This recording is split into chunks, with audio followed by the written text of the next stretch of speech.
IHTM Sports.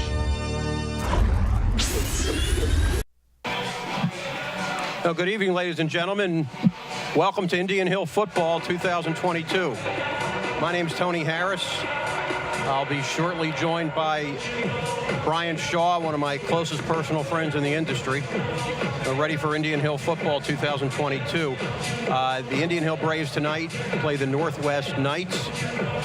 Both teams lost last week, week one of the Ohio high school football. The Braves took a beating from the McNicholas Rockets, and the Northwest Knights fell 7 to New Richmond. So both teams looking to get on the win column tonight, and the Braves will kick off with Alex Grace ready to do the honors.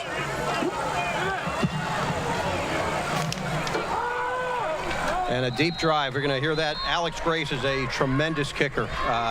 Kickoffs, he hits the end zone consistently. He's a great punter. And more importantly right now for the Indian Hill Braves, he's also a quarterback and a linebacker. So at halftime, I think he sells popcorn. He's Mr. Do Everything right now for Indian Hill, and they're going to need everything that he can give them. A couple tough injuries for the Braves to start the season, and a lot of pressure on the young men that are able to play. Actually, Alex Grace is playing safety.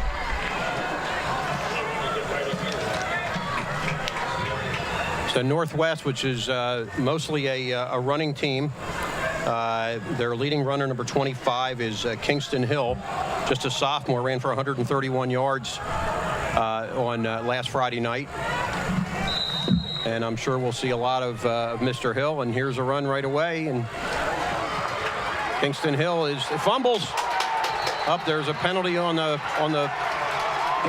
No penalty. It's Braves get Kingston Hill to cough it up.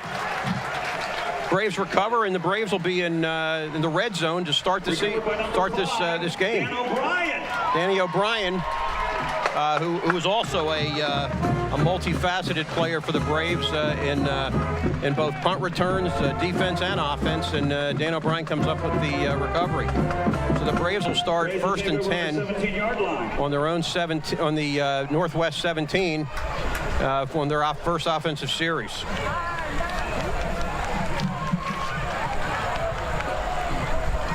Penn Picton in the backfield with Alex Grace. Picton, the running back. Grace, number 25, the quarterback, hands off to Picton. And Picton gains a solid 3 yards. Penn picked up with the ball. 2.5. So, ladies and gentlemen, at this time, please direct your attention to the south end zone, where Alex Grace handing it off to Picton, gets a couple yards, and coaches. Coach Eli will be honored with the Distinguished Brave Award at halftime. He's getting the signals. They're not a messenger. Alex Grace going to the sidelines to get the play from Coach Cody Reardon, the offensive coordinator. Grace throws a ball. Oh. Well, it's a nice pass. Jackson Fry, a freshman, couldn't quite hang on. Jackson Fry. It'll be third down and 8 Braves. So we've got Alex Grace now on a third and 7. Again, Penn Picton is his backfield mate here, and 4 Indian Hill receivers.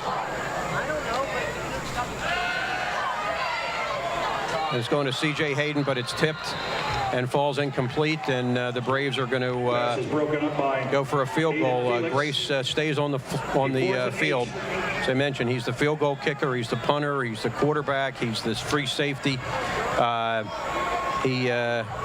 Hopefully he gets a chance to get a drink of water at some point tonight.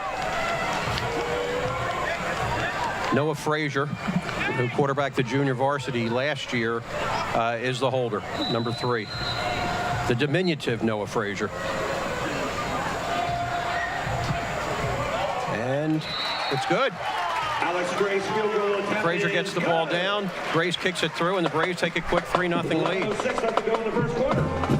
Braves 3. Well, that's the first lead of the year, and hopefully Braves can hold on. It's the Braves are kind of a beat-up team. There are only 40 players on the roster, only 2 seniors, and that's really challenging. The difference between playing freshmen and playing seniors, it's a difference between boys and young men, and the Braves are a little undersized this year with a lot of freshmen and a lot of juniors, but very, very few seniors, and only about 6 or 7 sophomores. So, and to make matters worse, John Pottigel, an outstanding athlete, probably the best athlete in this school, broke his collarbone last week, and he'll be out for quite a while. And Eli Riggs, an outstanding tight end and defensive end with a very bad high ankle sprain, is going to be out for a couple more weeks as well. So 2 of the Braves' most versatile players are out for this game, and get a lot of guys now to try to make up for that. Braves with another big booming kick into the end zone, and he's making a habit of that.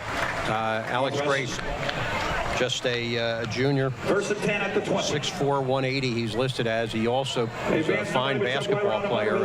Did a real nice job last year on the basketball court. And, I know new coach Ricardo Hill is looking forward to having him after the football season to help on the hardwood as well. The Northwest lines up. And throws the ball out to Aaron Rosemond. It's incomplete. Rosemond is a senior, and they had 4 receptions last week for 51 yards. This team likes to throw. Diego Yun, their fine quarterback, number 7. There's a run, and it's stuffed. Diego Yun was 20 for 32 last week for 263 yards, and also rushed 17 times for 93 yards. So number 7, Diego Yun, a senior for Northwest, is a key cog for the Knights. 3rd down and 9, Knights.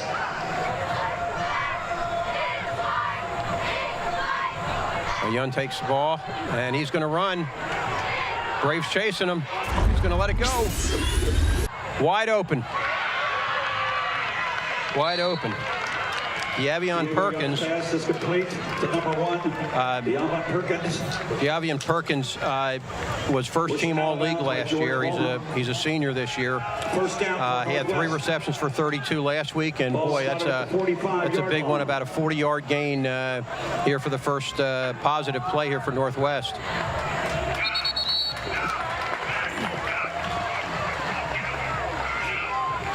Well, Stephon McDaniel, ball carrier. Stephon McDaniel is wrestled down by the Braves line, and that'll bring up a 2nd and 10 for Northwest. I'm joined here by one of my closest personal friends in the industry, Brian Shaw, and another drop pass by Northwest. Brian, you missed a heck of a game so far. Right. Brian's been orchestrating a lot of the Coach Larry Eli festivities tonight. He's done a great job. There's a lot of things we'll be talking about at halftime and during the second half about a legend here at Indian Hill, Coach Larry Eli. And Brian has, as he usually does, puts everything on his shoulders and has really done a spectacular job to honor a great man. But Yun is back, and he gets some freedom. Now he's going to he's tripped up. Penn Picton. I mentioned Penn Picton was lined up in the backfield. He's done a great job at linebacker, and he tackles Yun right at the line of scrimmage, so I don't think he gets credit for a sack, but at 4th and 10, the Braves will get the ball back. Well, To, it's great to be with you. Happy New Year. And Shana Tova to you. And it is a new year, To. A lot of changes going on this year. Dan O'Brien is back for the Braves. He's the punt returner, number 5. And he will return. No, fair catch. So Braves will take over. 1st and 10. Braves will start 1st and 10 at their own 15. So, Brian, why don't you break us down for us like a cardboard box on recycling night? Hey, so first of all, Larry Eli night, wow, you know, about 65 former players of Coach Eli, maybe a little bit more than that, and just a bunch of old coaches, you know, Kevin Seipel's up there and a lot of guys from Indian Hill over the years. We'll talk about it throughout the course of the evening, but great inspiration. Some of the guys got to go in the locker room pregame and talk to the team. The same backfield, turning up. Somebody moved on the line, and the Braves off to start 1st and 15. Alex Grace in the backfield with Penn Picton. Again, both these guys doing more than double duty, both offense and defense, as most of the Braves are gonna have to do this year, and especially with those two crucial injuries that we mentioned earlier. Well, little slant and Braves get a couple yards out of that, but it's Danny O'Brien. That's so instead of 1st and 15, we're down to 2nd and 12. Mentioned O'Brien, who plays offense, defense, and returns punts for the Braves. Yeah, Dan O'Brien, big year last year as a defensive back, though, primarily used on that side of the ball. Really good athlete, suffered an injury last year, 100%, and just looks great. 2nd and 12, and it's Alex Grace holds it, keeps it himself, and gains a few yards to make it now hopefully a makeable 3rd down for the Braves. So that's good deception right there. I think he got the announcer and certainly got that Northwest defense anytime you're getting tackled. 3rd down and 7. There we see the offensive coordinator, Cody Reardon. Coach Reardon, formerly with Reading, you might remember last year on a rainy night, end of the season, came in and beat the Braves here at Tomahawk Stadium. They liked him so much they wanted him to be here. Penn Picton, and he got the 1st down. Penn Picton is a specimen. He's listed at 6'1", 190. I think he's a little bit bigger than that, and again, a tremendous linebacker. He brought down the quarterback on the last series there for Northwest, and now as an H-back for the Braves, he's able to get positive yards, and what was a 1st and 15, now the Braves have a 1st down and 1st and 10. So that's one of the things you see from week 1 to week 2, change of the playbook, a little bit of an adjustment given personnel that they have right now. And Braves doing a nice job executing something I'm sure is fairly new. There's Picton. And he holds on to the ball for about a 3-yard gain. Picked up the ball carrier. Yeah, this team, Toe, I know you probably talked a little bit about last week and how tough that was, but really at the start of that game, both teams just racing up and down the field. McNick scores, Indian Hill answers, McNick comes back, scores, and all of a sudden Indian Hill is thrown into a weird situation with regard to personnel at the quarterback position. And really kind of took the tempo and the rhythm and everything else away. Not to say that they would have won that game, but it was a back and forth affair until that happened. Braves with a couple new personnel in there. James LaBarbera playing, and a deep throw by Grace. Oh, my. Nice deep throw there to Noah Frazier, and just a hair overthrown. Grace with a terrific arm. He can throw it very, very deep, and Frazier, the junior, as I mentioned earlier, he was in as a wide receiver on the first series as well, stretching as far as he could, but at 5'7", 140, he can't stretch quite as far. He's vertically challenged. Right. Grace, wow. So, well, we've seen the last 2 plays. I mean, well, Danny O'Brien right there showing his athleticism. Play prior, really a tough catch when you're running down the field. We're going to see a replay of that throw across the middle. O'Brien, a big target, able to find that soft spot in the zone, settle in, and Great delivery by Alex Grace. You talk about Alex and his ability to throw the football. It's the other aspects of the game for a guy that hadn't played that position a lot. Well, there's Picton again, right up the middle, and he gets 10 yards, and Braves have something going. Amazing what happens when you can throw the football, creating space and opportunity. That's another first down for the Braves. For Penn Picton in that run game. But, you know, if there were a punt, pass, and kick competition in the city of Cincinnati, I'm not sure you could find a better candidate than Alex Grace. A guy that can throw it 70 yards, kick it 50 yards, punt it 70 yards. Well, we But haven't. a lot to this playing quarterback, a lot more than just arm strength. And this is a guy that last year played absolutely zero quarterback. He had a couple of throws in weird situations, gimmick type stuff. Looks like a little miscommunication there, and Grace is thrown down at the line of scrimmage. But his intended target a couple of plays ago down the sideline, Noah Frazier, was the JV quarterback last year. Alex Grace on varsity playing some defensive back and kicking. And last week when he was thrown into the fire, literally no rhythm, no tempo, no ability to see things. He's seeing it under fire for the first time. So doing an incredible job given the tall task he's got. Double teamed, and that's to Dan O'Brien again, but O'Brien double teamed, and Alex Grace trying to thread the needle. Yeah, Grace will figure it out, and you know, and the interesting thing here is he's going to have several weeks to do it, you know, with John and the fractured clavicle. Of course, knowing John Pottigill, he'll probably be in the coach's office talking about coming back in 2 or 3 weeks. Oh.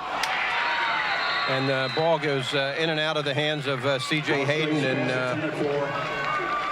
cornerback for Northwest is able to recover it, and the Braves turn the ball over. Yeah, similar situation for Alex last week with the ball that went through the hands. We're going to take a look here. He's doing a nice job stepping into the throw and finding guys that are open. Just tip ball sometimes is the easiest way for the defense to get an interception. It was Charles Williams who was able to catch the ball. And Northwest will start at their own 40, 1st and 10. So many great changes going on right now with this Braves football team. And, of course, it all starts with Coach Rodenberg coming over. The defensive line looks very, very strong so far tonight. Again, this is a Northwest team that scored 27 against New Richmond, and they're having trouble getting this thing started right now, which hopefully they have more success like a week from tonight. But, yeah, one of the things that's tough at this time of the year is you just don't know what that win, you know, New Richmond had at Northwestern last week means. A 3-point game in a couple of weeks, we'll be able to figure that out better. Oh. Well, the ball came out. Northwest recovered. Yeah, it looked like a read for the quarterback, unable to either keep it or hand it off. And here we're going to see the mishandle here. Looked like he tried to keep it back. Yeah, looked like he wanted to keep it. The quarterback did. And it was Kingston Hill who gave it to him, and then Diego Young took it right back. So 3rd and 13. Nice throw. Oh, my. Really nice throw. Jamari Thrasher with the catch. You know, their top guy, De'Avon Perkins, last year, really big team. We're going to look at a replay here as well. A little Thrasher had 7 slant opportunity. Thrasher had 7 receptions for 84 yards and 2 touchdowns last year. Oh, there's Young. And they're going to call a penalty on the Braves. Yeah, I think that's going to be a face mask, Toe. Savior coach with the stop. No? Yep, that is. Right at the end of the play, but Toe, Perkins, first team Southwest Ohio Conference last year, as a wideout, good size, good speed. And this is a big team. It's a team that's got quite a few players on this, 57 guys, 17 seniors, and you contrast that to Indian Hill going out there with 38 players and only 2 seniors. So right off the bat, you know, from an experience standpoint, a maturity, physical maturity standpoint, you're in the hole a little bit. 15-yard line for Northwest.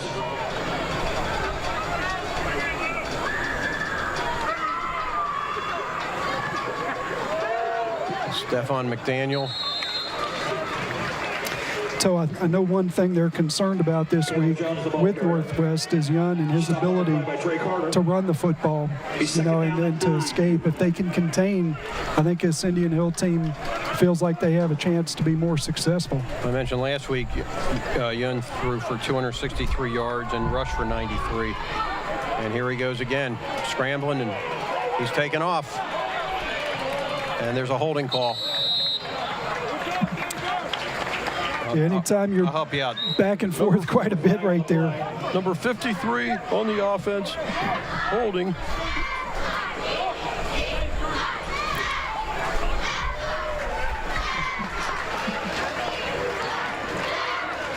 So what was a sizable gain there for Northwest.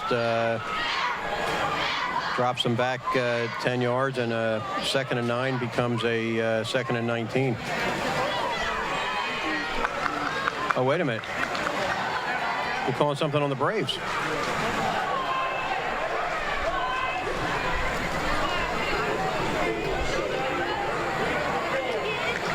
Defensive holding. Defensive holding. Well, he called it right originally, and now there's been a change of mind. Well, interesting that, if you get defensive holding on a scramble play like that, you would expect it to be downfield. But Xavier Coach, right in the middle of that defensive line, is who they said they called it on. And Xavier's looking toward the sideline, wondering what's going on. And Xavier Coach, by the way, one of the 2 seniors, but the one senior that's been here at the game of football for 4 years. And we're going to take a look at it here.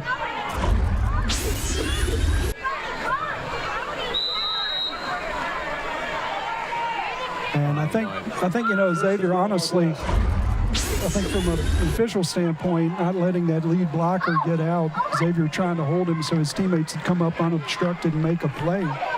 But Xavier been at it now as a senior, and a guy that's finished a race or soon will. Well, they're going to call offsides now on Xavier, and it's going to be half the distance to the goal. And so that's a tough place to be. Distance looked like he just picked it up and put it right back down. That's a tough place to be. Jack Stacy, the other senior on this team, and Nathan Vigran recruited this week to come back. You really don't have a lot of guys with experience. Xavier is that guy. Very nice. On the ball carrier. C.J. Hayden will get credit for the tackle, but had a couple nice assists there to... Yeah, Trey Carter with really a disruptive penetration right there to get inside there and get a hand on him. Once he spun him around, good chance the Braves are going to be able to clean it up. Great play there by Carter. Oh, boy. Geez, Penn Picton with a huge hit. That's Stefan McDaniel, number 12 for Northwest. Picton, just a sophomore. Big hit right there at the 1-yard line. And a timeout for the Braves. Wow. So that was a shot right there. Hopefully this Braves team can get some fire off that and make a stand here. I'm not sure Northwest, we haven't seen a lot with regard to the kicking game and, what would happen if they were to not get it here. Would they kick? Would they go for it? My guess is they probably would go for it. But, a lot of changes here for this Braves football team, and Coach Rodenberg, the 4-time state champ, coming in, and Coach Reardon coming in. 2 guys that have had a lot of success. And this Braves football team, with the numbers and everything else, the challenges, these guys have their work cut out for them. Big junior class and a big freshman class. And really the seniors a small number, and the sophomores a decent number, but not huge. 38 guys. Weird to see on that sideline just a sparse number of helmets. All right, 3rd and 1, and Yoon in the shotgun. Hands it off to Kingston, and he's in. Great job by Kingston to keep moving. stoned at the goal line initially, but able to keep his feet moving and spun out of some contact and into the end zone. Nice job. For Northwest touchdown. So Kingston Hill puts Northwest on the board. They lead 6-3 now, pending the extra point. And it looks like. All right. Well, the quarterback Diego Yoon is also the holder. And he slips it through. Didn't look quite as booming or as impressive. So at first glance, I think Northwest would have trouble with anything more than about a 20-yard field goal. And hopefully the Braves can force them into some fourth downs beyond the 20. Yeah, it really goes into play calling, and the Braves take note and defensively can look for some things down the stretch here. When you get into four-down territory, changes play calling, and defensively you have to adjust. But, a lot talking about this team and the lack of seniors.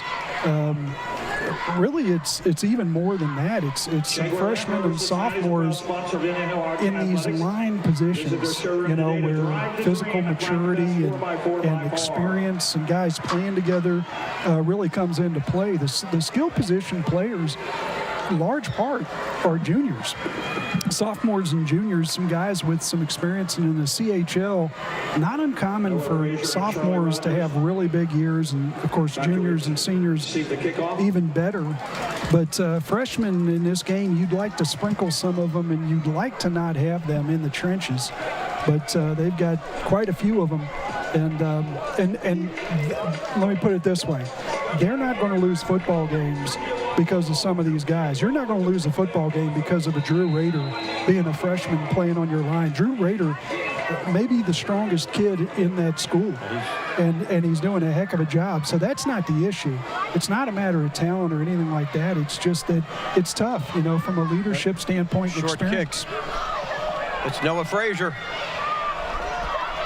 Frazier gets a break and he goes down. So down goes Frazier and on the 30, and the Braves will start 1st and 10. How many times do you think we're going to hear that this year? Well, we talked about it in basketball. Noah was a superstar at the Madeira game at Indian Hill last winter, and did a great job hitting a couple key shots to help the Braves emerge victorious. But for Noah in basketball, not a guy that's going to get on the floor. If it's down goes Frazier, it's down goes the shot by Frazier. Well, I remember very distinctly, as do his parents, he hit 2 big threes and had a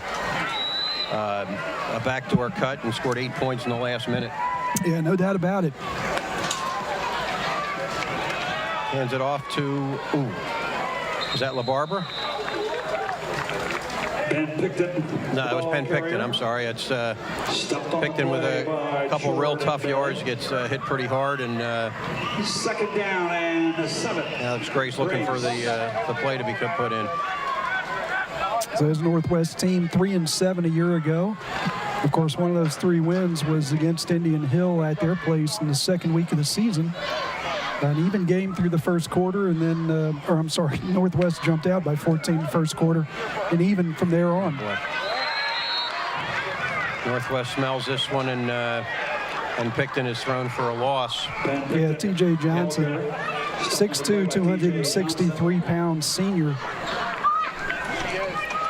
And so this is a team that, starting to get more of the athletes. That combined school district with Coleraine used to be kids went almost exclusively to Coleraine, but starting to keep a little of that home. That is the end of the first quarter.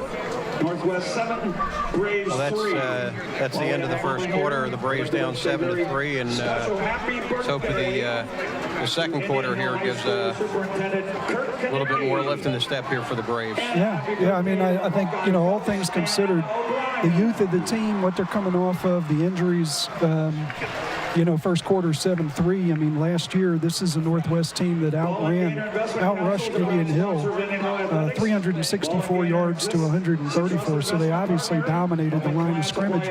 Braves holding up here in the first quarter. I mentioned against New Richmond last week, Northwest threw the ball 32 times. As the leading family-owned Cincinnati. So how about these red jerseys? The team didn't find out until they went in after warm-ups. The jerseys were put out, new red jerseys. They were fired up. As I mentioned, had a few former Braves talk to him that looked at us and said, hey, we always wore red. And that's changed in recent years where Indian Hill's worn black quite a bit. The kids fired up to be back in red. 3rd and 9. Again, Picton spreads out to the Braves. Actually have 5 wideouts right now. And here comes a blitz. Grace gets it off, and it's a little short. Yeah. And Colton Smith out there. Yeah. Colton playing his first year of football at the high school level. Nice-sized kid, 6'6", 185, but the ball was thrown down by his shoes, and big guy like that, you got to get it up a little higher. And now there's a penalty on the Bengals. I guess coach went outside the box, the coaching box. And you got something to say, Coach. You got to go out. You got to go out and say it. It's a sideline warning. So Coach Rodenberg gets his first warning. I have a feeling with his background, he's gotten a few of those in the past. Well, that was Coach Reardon. Oh, Reardon, I'm sorry. Yeah, Reardon out there. That's a nice booming kick, and it's going to take a nice bounce for the Braves. Yeah, Grace able to kick the ball. You give him a bounce too, and that turns into something special. Well, that's a 54-yard punt with no return. So you talked about that wide receiver group. You mentioned, Colton Smith and 6'6", and C.J. Hayden, another really long player at 6'6". These guys really, really long. You would think in goal line situations or short yardage situations, but kind of tough, in the big part of the field. Seems like it would be a big advantage, but sometimes can be kind of tough. The funny thing to me is if you look at Don Flynn on the sideline, who, by the way, is a Northwest graduate, Coach Flint usually coaches offensive linemen. Great play there. Yoon is thrown backwards. Great play fake. We've seen it a couple times. Yeah. But Coach Flint's a big guy in his own right, usually with offensive line. This year, he has the receivers asked him about it, and he said, hey, a bunch of guys my size, I can relate to them. Yoon was thrown down 1 yard short of the first down, so it's 2nd and 1 for Northwest. So are you familiar with the term Yoon from a Pittsburgh standpoint? I'm not. Yeah, in Pittsburgh, if you say you guys or you folks or you, just you really don't need anything with it. It's a plural too. Yoon's going to the Steelers game. Yoon's going to the Pirates game. Yoon's drinking some icy light. Well, I know that you took Boo to see Shen Yun when it came into town because that's your style. But poor kid. We're about done with the name. Kingston Hill gets knocked down, and I don't know if they called Vollmer for a face mask, but boy, Penn Picton cleaned that up, and he did it clean. There wasn't anything there with Penn Picton. And they are calling a face mask. Yeah. I think that might be Vollmer. Picton came in, and that was a clean shot. Face mask penalty. Boy, Penn Picton just flying around. That's another guy with O'Brien coming off knee injury. And good to see him just flying around. Some really good athletes in this program, but they're playing both ways and special teams. Yeah. And even the Lord rests on the 7th day, and these guys don't get a chance. Whoop. Uh-oh. Kingston Hill. Got a refrigerator on his back toe. Well, finally a trio of Braves there to surround him. That would be the Kingston trio. Hill with a nice long run, and you better hope the demographic is grandparents too, because that one, boy. Yeah, great run. We ran out of gas a little bit, but it's okay. Oh, my goodness. Xavier Coach with a horse collar. And he's going to get called for it. Yeah. Yeah. A fine line, really, because, you could argue that the horse collar pulling him straight back and coming back, you can grab a guy around the shoulders and sling him down, but that was, they're going to talk about it. Not sure. It really was kind of close, but not sure if they're going to call that or not. They're going to let that stand because it's a pretty clean call. Not much to talk about unless you're uncertain as to whether or not that was, in fact, a penalty. We don't have the stats, Brian. Oh, they're going to wave it off. Pick it up. Right. Yeah. No flag. The penalties right now, we don't have the official stats, but I think the Braves have about 60 yards in penalties, and I don't believe Northwest has one yet. I'm happy for Xavier Coach on that. Oh, there's Kingston. Nice job by Kingston. Looks like he's a tough yardage guy. Yeah, he's just a sophomore. Good job. Dan O'Brien had a chance at him really at the line of scrimmage. Did a nice job. Dan's a really sure tackler, so Kingston with a nice job there. Just a sophomore. Xavier came off the field on the other end last possession, last series. Coach Rodenberg talking to him. I don't think he needed another penalty. Oh. Well, Braves swallowed up there, looked like by Lanham. Tackle made by Xavier Coach. I think Chase Lanham actually 63 on that one. Second and goal. Second and goal from the 2. Nice Kingston job. Hill, and Yeah. he's in. Bounced out, read that immediately. Took that nice step to get outside away from contact, and Northwest starting to run the football, which has got to concern you. Again, you talked about it. We saw it last week. A lot of guys cramping. Probably 4 or 5 to 1 Indian Hill guys to McNick. Talked to Terry Connie, and, our guys are hydrating all week and getting ready and doing everything they're supposed to. But it's tough when you're playing on both sides of the ball. A lot of helmets on that McNick sideline. We're seeing it tonight with Northwest, and Well, it's exacerbated with Potagel out and with Riggs out. yeah. They give them on both sides of the ball. They're outstanding playmakers. So Braves are really short-handed. About some of these kids like the fine receiver. Evan Perkins, number 1 for Northwest, who was a first-team All-League player last year. The Braves have no first or second-team All-League players on the roster this year. I'm sorry, Potagel was second-team, but he's not playing now, so nobody on that's active. The Braves made first or second-team All-League last year, so they've got to put on the big boy pants and really try to make a go of this thing.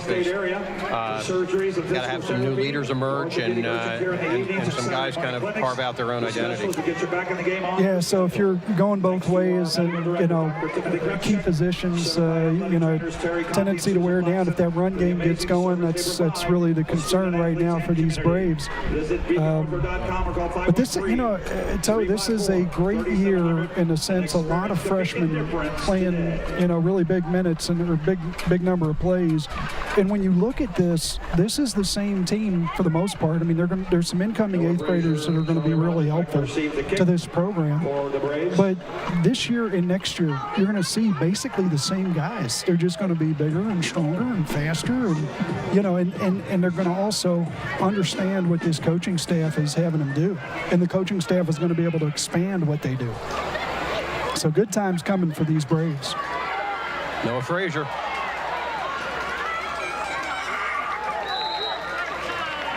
Tough son of a gun, that Noah Frazier gets up to about the 32, and the Braves will start their 1st and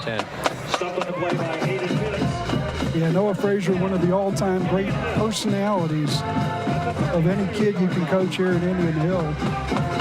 Just funny as can be, and not afraid to get on his teammates, I'll tell you that. If they don't block, Noah's going to let them know about it. As you mentioned, he played quarterback last year on the JV and did a very efficient job. Yeah, did a great job. And came in, got some varsity action, scored a couple touchdowns. Looked like Fran Tarkington back there. Running 30 yards behind the line of scrimmage and then somehow going 30 yards north. There's a good picture of Noah on the screen. He Again, 5'7", 140. Yeah. And all heart. Yeah. Well, and a smart kid too, from a good IQ, whatever the sport may be. And so we're going to get a few more yards here as they're going to mark it off up to the 42-yard line. So Braves going to have good field position coming out here. And for those that are watching from out of town, boy, beautiful day and even better night. 70 degrees right now. There's a breeze blowing. And all you can ask for as far as football weather. Still in the month of August.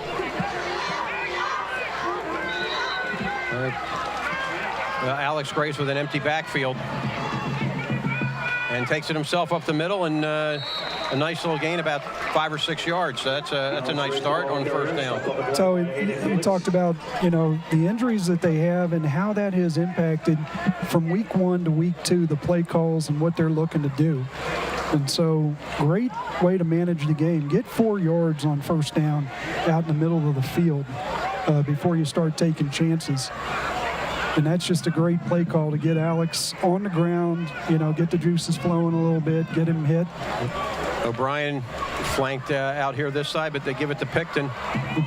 And he gets wrapped up after about a 1-yard gain. Yeah, been tough running right there, and a nice job spinning out of contact. Anytime you do that and you see that defender hit him immediately after the spin, you worry about ball security, but Picton double skinning that thing, doing a great job. Yeah. Still falling forward. Charlie Rogers coming out, and Noah Frazier going back in. In 4 wideouts, and Penn Picton in the backfield there with Alex Grace. A little bit too strong there, and Jonathan Kopfer. Jonathan Kopfer, a fine baseball player for the Braves this year. Just a little too hot for him. So let's take a look at this, this offensive line. Well, actually, we'll do it when they come back out on the field. But just to give you some idea, the elder statesman of the group, really Chase Lanham, the junior, working with some younger guys. And, of course, the other one, Gabe Oakes, is a junior. Those two guys, really the experienced veterans of the group. And, wow, how about that? Wow. Put some backspin on it, Brian, just like your golf game. And the ball bounces initially at the, well, they're going to call it out the 13. Some beautiful reverse English on that. And Alex Grace, just a phenomenal punter, a phenomenal place kicker, and getting his experience here, I think he's going to be a really good quarterback, and he's a really fine safety. So if you ever want to know what a high school punter looks like, given the scouting and the game prep, you've got your return guy is going to set up a certain way that he's used to, and when you see a guy turn his back to the line of scrimmage to go get the ball, you got a punter that got into one. Oh, there's Yoon, and he's brought down there. And C.J. Hayden on the stop, but down the field. And so that's what they're worried about. Contain on that quarterback, and then, you start running the football, and guys start getting tired. And Diego Yoon has been very dangerous tonight. Makes a run there, and... So it looks like we've had some awkward tackles here. Caleb Jones with the run there. Caleb Jones, the ball carrier. Yeah, Jones with some experience. They lost 3 guys that were first-team Southwest Ohio League. But Caleb Jones, a guy that had 120 carries last year. And Yoon was just a little too aggressive with the throw there. Yeah. Aaron Rosemond out there in space. Boy, you'd like to get that, but that's a tough throw at the angle that they were going. That was not like a bubble screen or something easy to throw. That you got a guy moving that far away from you. But 3rd and 10.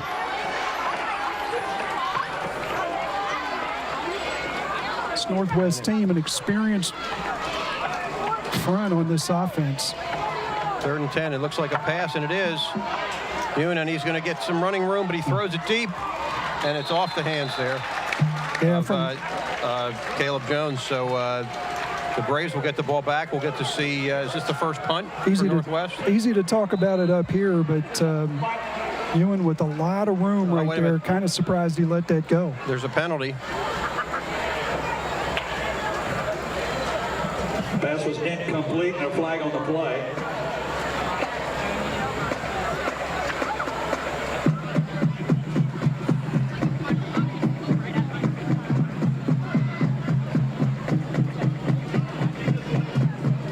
Yeah, I like my chances with you untucking that and just running with it.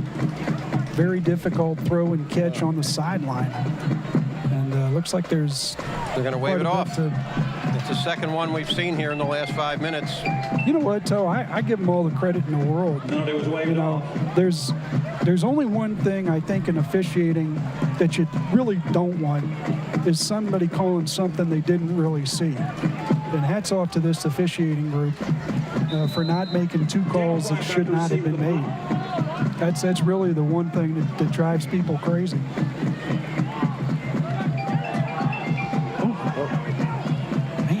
Drop. Shoot.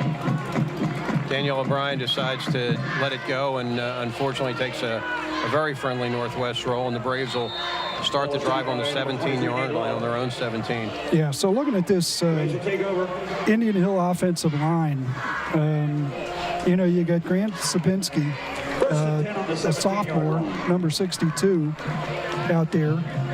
You've got Drew Rader, a freshman, number 53 out there. Number 54 I've got, and I don't have a 54, I apologize. That's Drew Rader. 53 I've got is Drew Rader. You changed, he's 54. Okay. He got promoted. Oh, is that right? Yeah. So who's at 53 then? Well, you were a couple years ago. Yeah. Well, we got Aiden Rippey. I think Aiden Rippey might be one out there at 60, who was normally 65. That's a sophomore. And then you got Gabe Oakes and we mentioned Chase Lanham as juniors. But, when you got multiple freshmen, multiple sophomores in the rotation up front, you see it at all levels with youth. How good will you feel right now about Jackson Carmen protecting Joe Burrow? It's not that he's not athletic and really good, but it just takes time, and especially guys working together. And then last year, you saw Ohio State, Michigan. Michigan wasn't more talented. They pushed Ohio State around because it's 23-year-olds against 20-year-olds. It's James LaBarbera. James LaBarbera, the ball carrier. So Indian Hill doing a fine job, really. And like I said, you're not going to lose games because of those guys. Those guys are doing a heck of a job. But a little more time for the quarterback, a little bit more space for these running backs, things start to get easier, and that's what's coming for the Braves. Well, did you mention on the line one of our favorites, Gabe Oakes? Absolutely. All right. Absolutely. So 3rd and 5 for the Braves, and there's LaBarbera again, and he's not going to get there. So. And Gabe Oakes, many of you know, comes from a family of, his uncle, Doug Rossfeld, played for the UC Bearcats. He's a member of that Bengals coaching staff right now. His dad, Patrick, played for the Bearcats back in the 90s, and then he's got a brother playing at OU, an offensive lineman. All these guys offensive linemen. And then Mick, the one that was fast as the wind, playing linebacker for UC before he had a couple injuries and just recently retired. He's now in commercial real estate and doing a very, very good job. He's a all-league player in that vocation. Uh-oh. Got plenty of room. Alex Grace. Nice job. Look at that. Alex Grace with the biggest run of the night. Alex Grace. Wow. Well, there's another wrinkle for the Braves this year. Their quarterback being the punter and being able to see where there's a hole and a gap and takes full advantage. So the Braves, with a big play, get 1st and 10 now. They'll be at the start this one on their own 40. And so Alex Grace, a guy that, West Side guy, grade schooler at St. James, tough kid, but, for the last several years, been in a safety position. position, been in a kicking position. Good to see him get knocked around a little bit in a good way and be healthy, just to get the motor running. Oh, intercepted. That's Perkins. Pass is intercepted by Northwest. Their fine wide receiver. Number 1, the Ivan Perkins. Looks like we're going to have a little something after the play. Won't change the possession. Will change the field position. So that's a real, I guess, encapsulating example of what's going on right now with Alex. That's a ball that he threw plenty far enough for that to be a fantastic throw and catch. It's just a matter of timing. So, if Alex has the ability to get that ball out sooner, but it's really hard to throw it that far, that late, and have good things happen. And that just comes with experience. Well, it looks like the offense is coming back on the field. We had after the possession, I thought we had a little mix-up at midfield with two guys, but I'm not sure what the penalty was. Didn't look like they hit Alex. I don't know.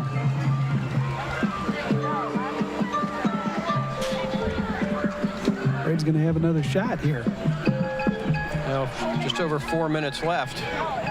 Actually, no. This is going to be a change of possession like we thought, and this is just going to be a field position issue. And maybe we're talking multiple infractions here, Toe. It's a lot of yardage. That line of scrimmage. Line of scrimmage for the Braves originally about midfield. Now it's going to be all the way back to the 21.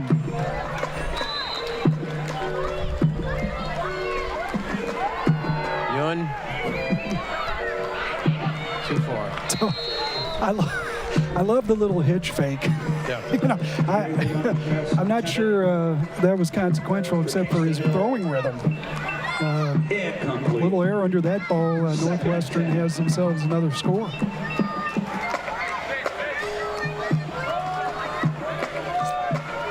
So beautiful night out here, and man, have you ever seen these facilities look better? I mean, it is absolutely stunning. New turf, and what this athletic department has done, they've wrapped the entire stands. Just absolutely beautiful. New video board. Can't go through a game without giving some praise to the athletic director, Brian Phelps, who's done a magnificent job. It's his third year here at Indian Hill, and the changes that have been made and the upgrades that have been made in every respect. Brian and his staff with Judy Sichterman, Julius King, just do a great job, and to walk into any of the Braves facilities, you've got to be proud. Amen to that. Trey Carter with good pressure on the quarterback made him get rid of that ball early, and Alex Grace with an opportunity at the sideline. Pass intended to Malachi Snow. Really nice job there. And the Braves with exactly what they were looking for to get off the field, to get that defense a little bit of rest. Now we'll see Northwestern's initial punt was a little bit short, and O'Brien let it bounce. I don't think that'll happen this time, and he's up a little bit closer. O'Brien standing at the Braves 47, and hopefully the Braves will get even better position than that.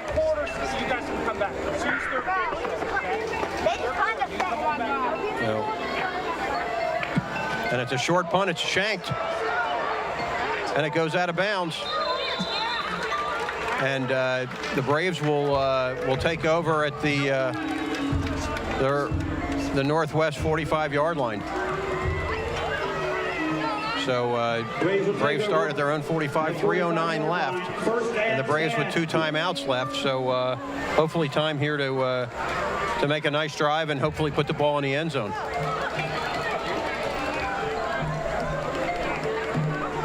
Alex Grace coming out again.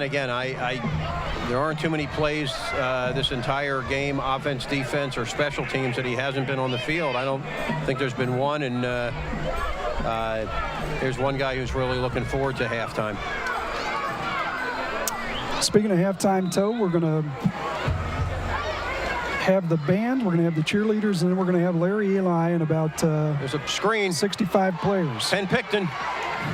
And Penn dives and gets about a 5-yard gain out of that. So play by Charles Williams. Nice little touch there by Alex Grace. And the Braves get 5 and be 2nd and 5 now.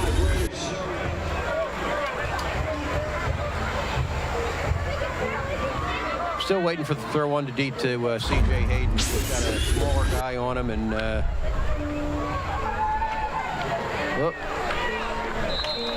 now Picton goes forward for 1 yard. Stopped on the play by Aiden Felix. So now we've got a 3rd and 4. Say C.J. Hayden is 6'6", basketball player, good hops, and the gentleman across from him, McCormick, is they list him as 6'1". He doesn't look that tall. I'd love to see a jump ball and see if C.J. can pull something down.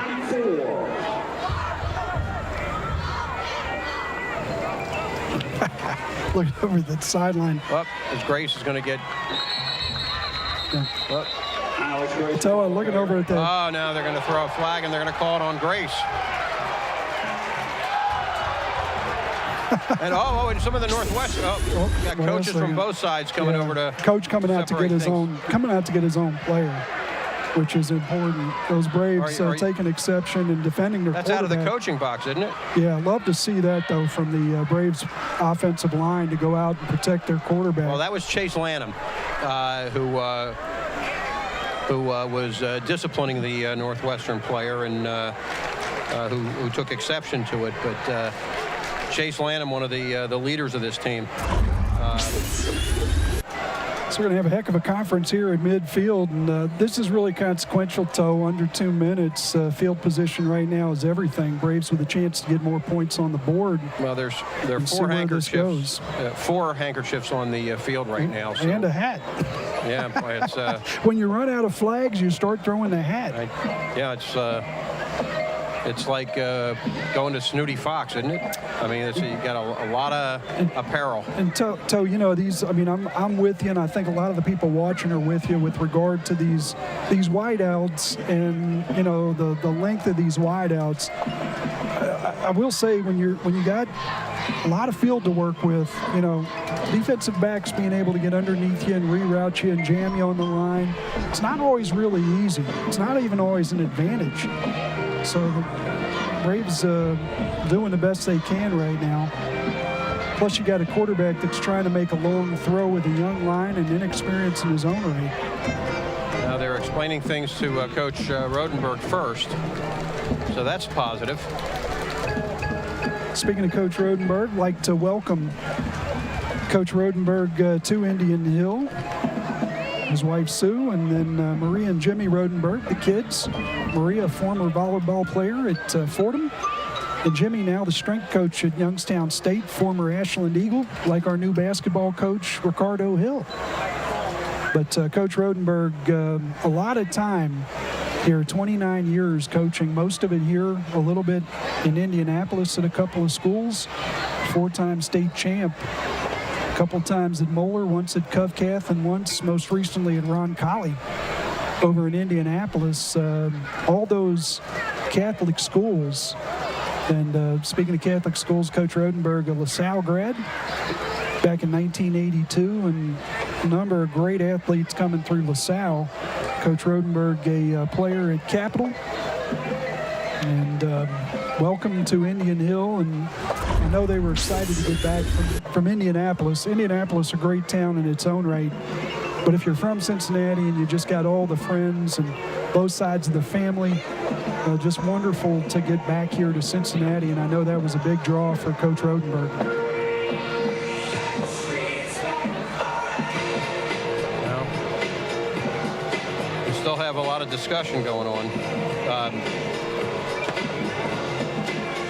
Talking with Coach Lee Johnson of Northwest now.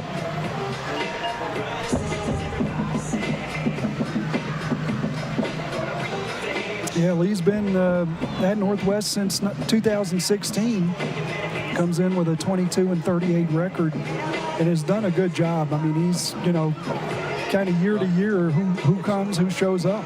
It's actually Coach Johnson's second tour of duty with Northwest. He was their offensive coordinator back in 2010, 11, and 12 when they actually won the conference. And he was the offensive coordinator. They won. It looks like, all right, offsetting personal fouls. Ejection. And, all right. Well, looks like a Northwest player has been ejected from the game. Unfortunately, it's not Diego Yun, or Kingston Hill. So, I mean, that's why you see Coach Johnson come out on the field, and understandably people get concerned when a coach comes out, but when you got a player that's right on the edge, dancing on the head of a pin to get thrown out of the game.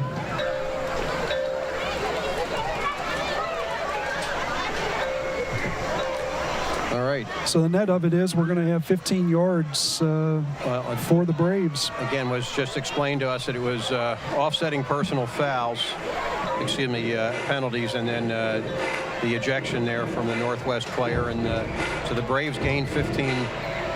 Well, or is it? It was 3rd and 4. Looks like we're right where we started again, and it's a do-over.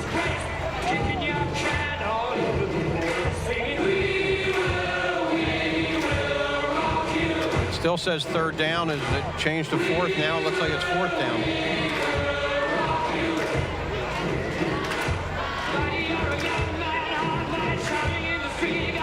Now they've changed it now to 4th down, and the Braves are going to go for it. 4th and 4. Alex Grace throws it deep, and it's too deep. Well, intercepted.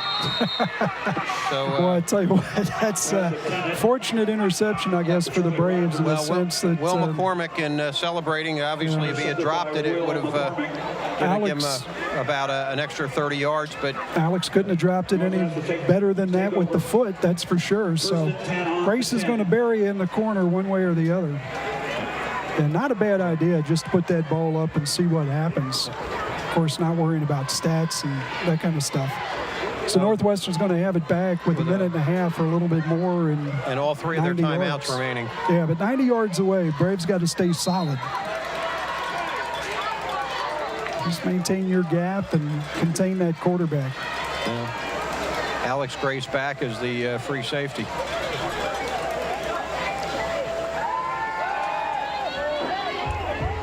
Yun. And he throws it out of bounds. Oh, does he? No! Well, the Braves' size there pays off, and an interception. On 2nd down.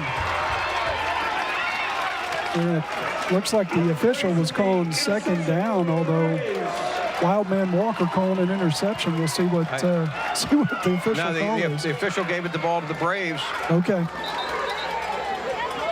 And who intercepted? Was that Alex Grace? So all interceptions are not. The replay here. All interceptions are not created equal. Grace throws one down into the 5-yard line on 4th down. Northwest buried in their own territory. That was with Alex the ball, Grace. The 1st down, and giving it right back to the Braves with just a minute and a half left with a great scoring opportunity. Back-to-back plays with turnovers, but vastly different circumstances surrounding them. That is a killer. Until we talked about, the Braves, if they can contain this quarterback and keep him from making the decision to tuck it and run with it and make him put the ball up in the air, better things are likely to happen for them. And we've seen that 4 or 5 times here in the first half, but none as consequential as that one. 1st and 10 at the 21-yard line. And Northwest is forced to burn a timeout. They had only 10 men on the field trying to get an 11th on there, and Hey fans, CAP Inc. is a manufacturer's representative firm. so yeah, just $1:27 left. Braves with 1st and 10 on the Northwest 21, and an opportunity here to give them some momentum going into the locker room. Yeah, this is the big one. Only if you can capitalize on it, though. Braves got to be able to capitalize it, and keep in mind with Indian Hill, with Alex Grace and his ability to kick the football, Indian Hill in field goal range. I know that's not what they want, But we could get to a situation, one of two things happen. Either you're protecting field goal range or you're getting close to that area, Toe, that you like with the jump ball for these long receivers. Colton Smith checks into the game. He's going to be on the left side. C.J. Hayden with Dan O'Brien and Charlie Rogers over on the right. Penn Picton out on the left side to join Colton Smith. So the Braves with an open formation. You got 2 6'6" guys splintered on each side of the field for the Braves. Yeah, and we're down in the part of the field where you can legitimately get them to that spot and throw it up. Nice. Oh. Yes. Dan O'Brien. Well, it looked like it might have been tipped. Yeah, O'Brien concentrated and walked it into his hands, and the Braves with a quick score, and 14-9 pending the extra point. Love the route. Alex Grace has been throwing the ball really well over the middle this entire game, and they go right to that. Coach Reardon drawing that up and getting him an easier throw than some.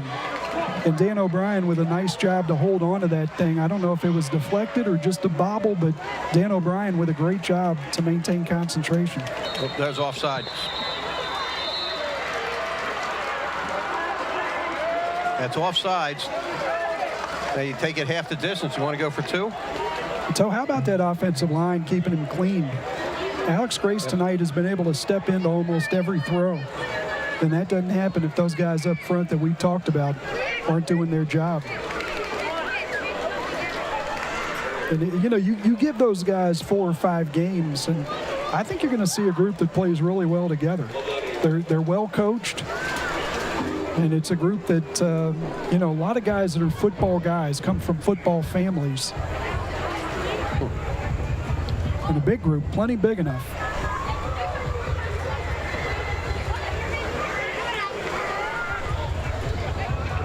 Nice to have Noah Frazier with the ball. Oh.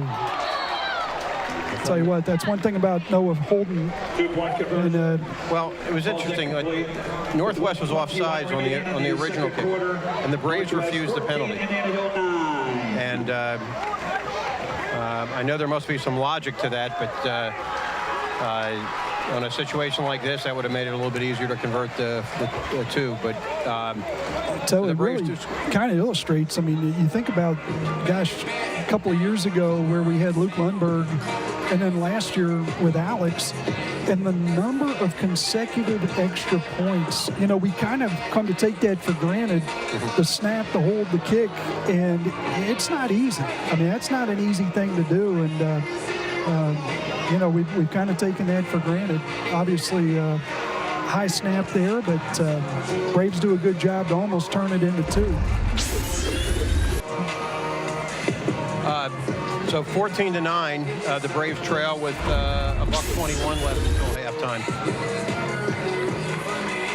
And, yeah, Frazier with a nice job, though, so just go back to that extra point. It was a high snap. Once that high snap happened and the timing was off, and there's the throw to the middle of the field to Dan O'Brien. Really happy to see Dan get that touchdown. And happy for Alex, too, to see Alex step in and get rewarded. Here comes Alex Grace. Let's see if he can put it in the end zone from this side of the field. And not quite. Oh my. Oh, boy. Oh, my goodness. Oh, jeez. Dan O'Brien. Another touchdown-saving tackle. The number of tackles around the shoulders tonight. I mean, it's a great job. I think a good initial play by Perkins to let that ball go to the end zone. But when it died, you know, he picks it up and does a great job to escape the initial contact. Let's take a look at it here. And then there you see it after he's escaped that contact. Until he looked like a guy that had he gotten another step, he could have finished that run. He didn't look like he was tired at all. That would have been 99 yards. Yeah, 99 yards and a lot going on there. But boy, the number of tackles around the shoulders where guys got legs, oh, jeez. Kingston Hill.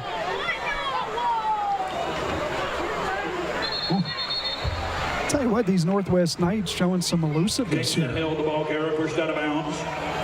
Love it. Speaking of night, the lights just came on. Yeah. And we're going to need them for the second half. Yes. That's why they call it Friday Night Lights. Yeah, these Braves really crucial right now. A minute left. Enough time for obviously a big play, and Northwest has had a few of them tonight. They get off the field. Drop ball. Well, Pass intended to Aaron Roseman. Interesting situation right there. Had he been able to hold on to that, you had basically a 2-on-2 game with Perkins out blocking Charlie Rogers, and it would have been 1-on-1 with Dan O'Brien. 3rd and 2. There's Yoon. And there's trouble. Oh, boy. Well, that's touchdown. Ewan with a nice job of running right at the safety, getting him stationary and then cutting it outside and able to score. And he's got a little speed. And that's what we talk about, where you have a game where if you can get off the field, you go into that halftime, with a 14-9 game. That's a whole different ball game. So with 11-point lead, we'll see what Northwest chooses to do. Looks like they're initially going to come out with the tee and kick it. So at halftime, we're going to have the cheerleaders. We're going to have Don Barker and his magnificent marching band. And then we're going to have Larry Eli and a cast of thousands to come out and receive the Distinguished Brave Award. And Coach Eli will be joined by his family, 2 sons and a daughter, and his wife Cheryl, and grandkids and everybody, and about 70 former Braves players and coaches that are going to join him as we finish up halftime. Kind of funny, I was telling you, the guys went in to talk, so Bo Cordell, Teddy Bolzer, Mick Oakes, Antoine Peak, number of guys, Colin Shaw, Sam Hendricks, number of guys go in there to talk to this Braves team before the game, and I'll tell you what, they were fired up, and they had a list of demands for these young Braves. They wanted a dub. Each one of them said, I want you to go out and win this game. Put the pressure on these young guys, but a lot of support, and it's really important, Toe, in this school district and every other one, to know that you're part of something bigger than just yourself. And hopefully seeing some of these guys, and it really doesn't matter if Ted Bolzer played in the NFL or Bo Cordell played in the CFL. What matters is they came from here, they did what you did, they look back at it, the relationship with the teammates, and just the amount of fun that they had while they were here is something that you remember for the rest of your life and go out and make the most of it. And that really is, I guess, the gist of what they talked to these young guys before they told them to go out and win one for the Gipper. What they talked to them about tonight. And really, for these guys, a lot of them with older brothers that played in this program, it's a special thing. E.J. Walker kicking off here for Northwest. And it's a short kick.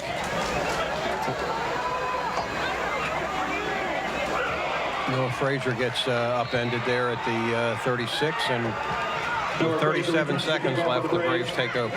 Yeah, you think about how parents watch these games and see Noah take a shot up in the upper body, the head area, pops right up and looks like he's absolutely fine. I always, think about these parents and they watch and the kid takes a hard hit, and the first thing they do is, when he stood up, which direction did he run? Did he go back to his huddle, the other huddle, his sideline, the other sideline?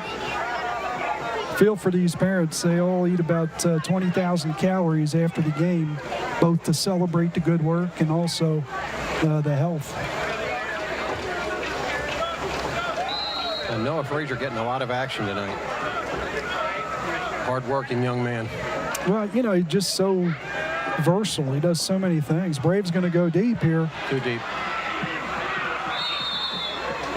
That's what we talked about with regard to getting off the line.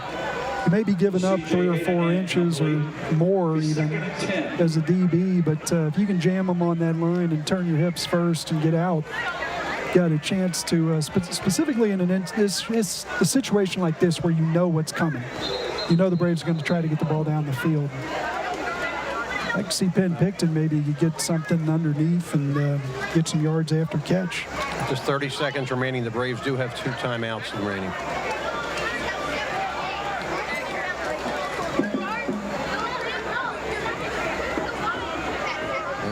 Penn Picton goes up the middle, gains about 3 yards. Penn Picton, the ball carrier. And somebody's calling timeout.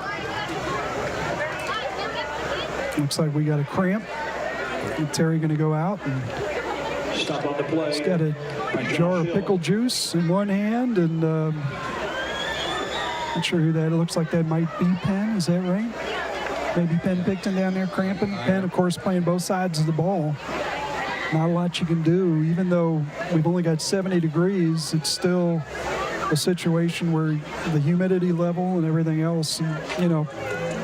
So the other thing is these guys have been working hard, but they haven't been, you know, in this type situation. Your scrimmages, your 7-on-7s. You get out here and you have to continuously bust it.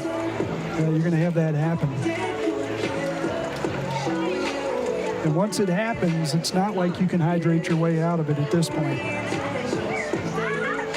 You know, Picton coming off and LaBarber going in to take his spot in the backfield. Both LaBarber and Picton just sophomores. Neither of them got to play much last year. They were both hurt and trying to make the most of their opportunity this year. A lot of football in front of those guys. And the reps, though, the reps are so critical to get better. Oh, boy. LaBarber hangs onto the ball and takes a big hit there from Josh Hill. I know that ball got pinned to him, but still a good job by LaBarber to hang on to that football, because that part of the field, you certainly don't want to turn it over. So I'm going to head down and see what's happening with the Larry Eli group. I'll be back in the third quarter on time. And Denny Dupps, if we are able to have interviews to start that third quarter from the field, that would be great. Please give me a ring. So it's halftime, 1-9 over the Indian Hill Braves, and we'll be back in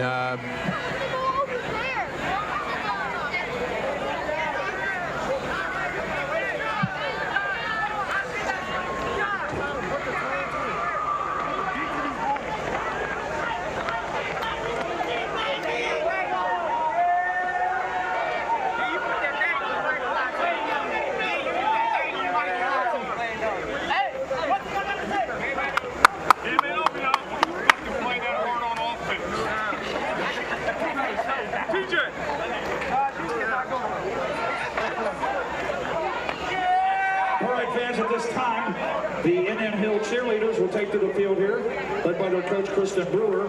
The cheerleaders are Tori, Alex, Reagan, Nicole, Caroline, Ava, Hadley, Cora, Ellie, Katie, Riley, Maggie, Emily, and Sophia.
And now for your halftime entertainment, please welcome to the field your 2022 Braves Marching Band, under the direction of Drum Major Harrison Patty.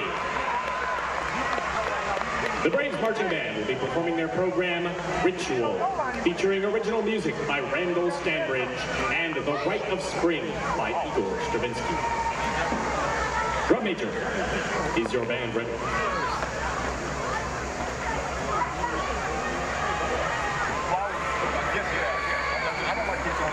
Braves Marching Band, you may take the field in exhibition.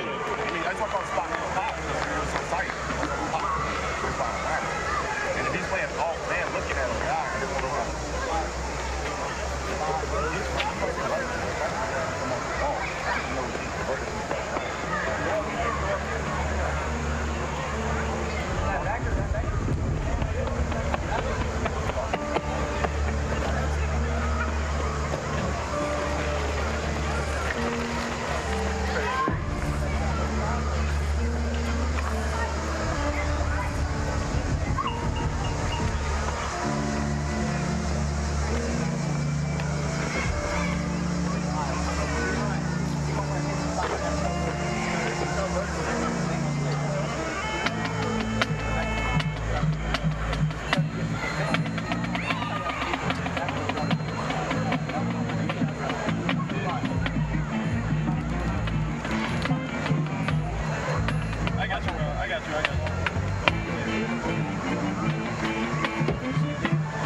Suspension of drug major Harrison Patty.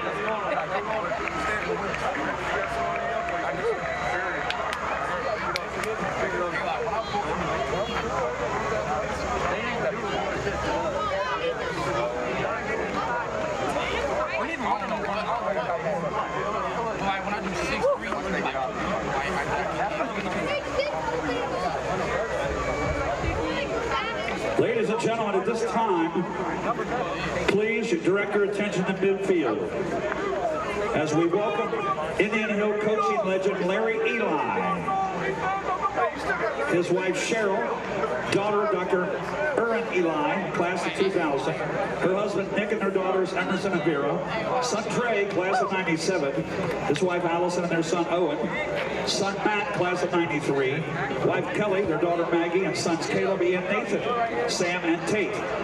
They are joined by former Indian Hill players and coaches that represent 4 decades of Braves football excellence.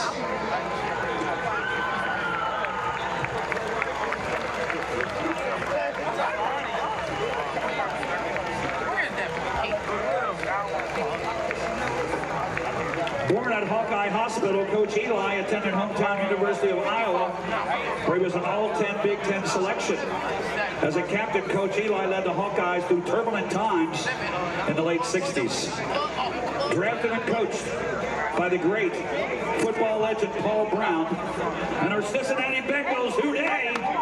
Coach Eli played with the Bengals greats Ken Anderson, Bob Trumping, and the late Ken Riley.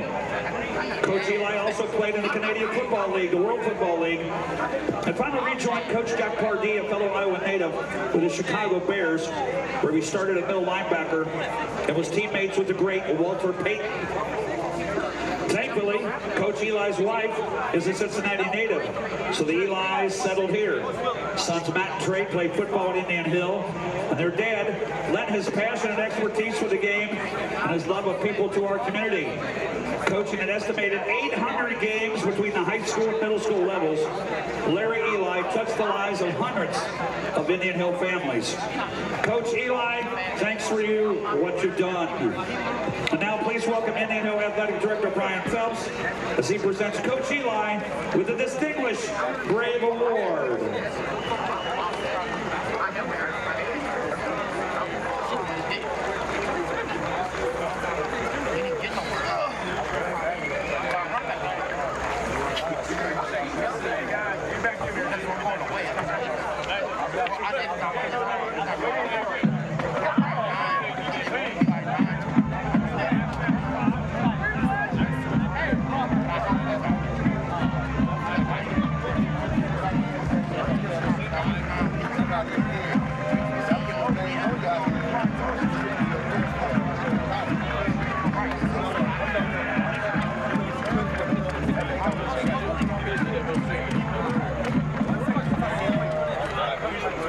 One more time, fans. Let them hear you for Coach Larry Eli.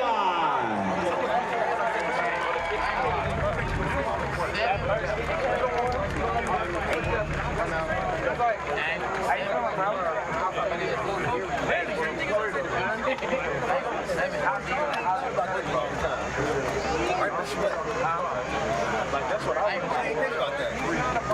Like, I ain't playing it so long. I ain't thought about it. Give me the go.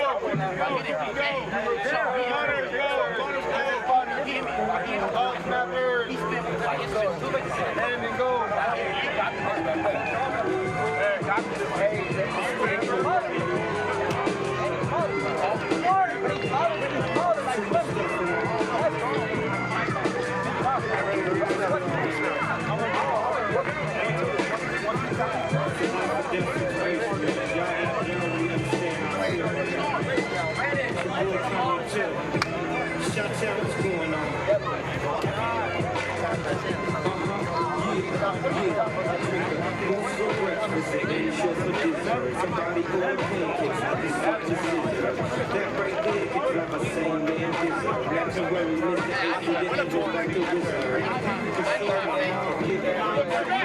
Tell them all sons on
tonight's game between the Indian Hill Braves and the Northwest Knights. Braves down 21-9. Unfortunately, Northwest scored right before halftime, and instead of a 14-9 deficit, the Braves now trail 21-9. Braves going to have to tighten it up a little bit here in the second half. Way too many penalties, and you saw Penn Picton struggled at the end of the half with some cramps in both legs. And again, a lot of the Indian Hill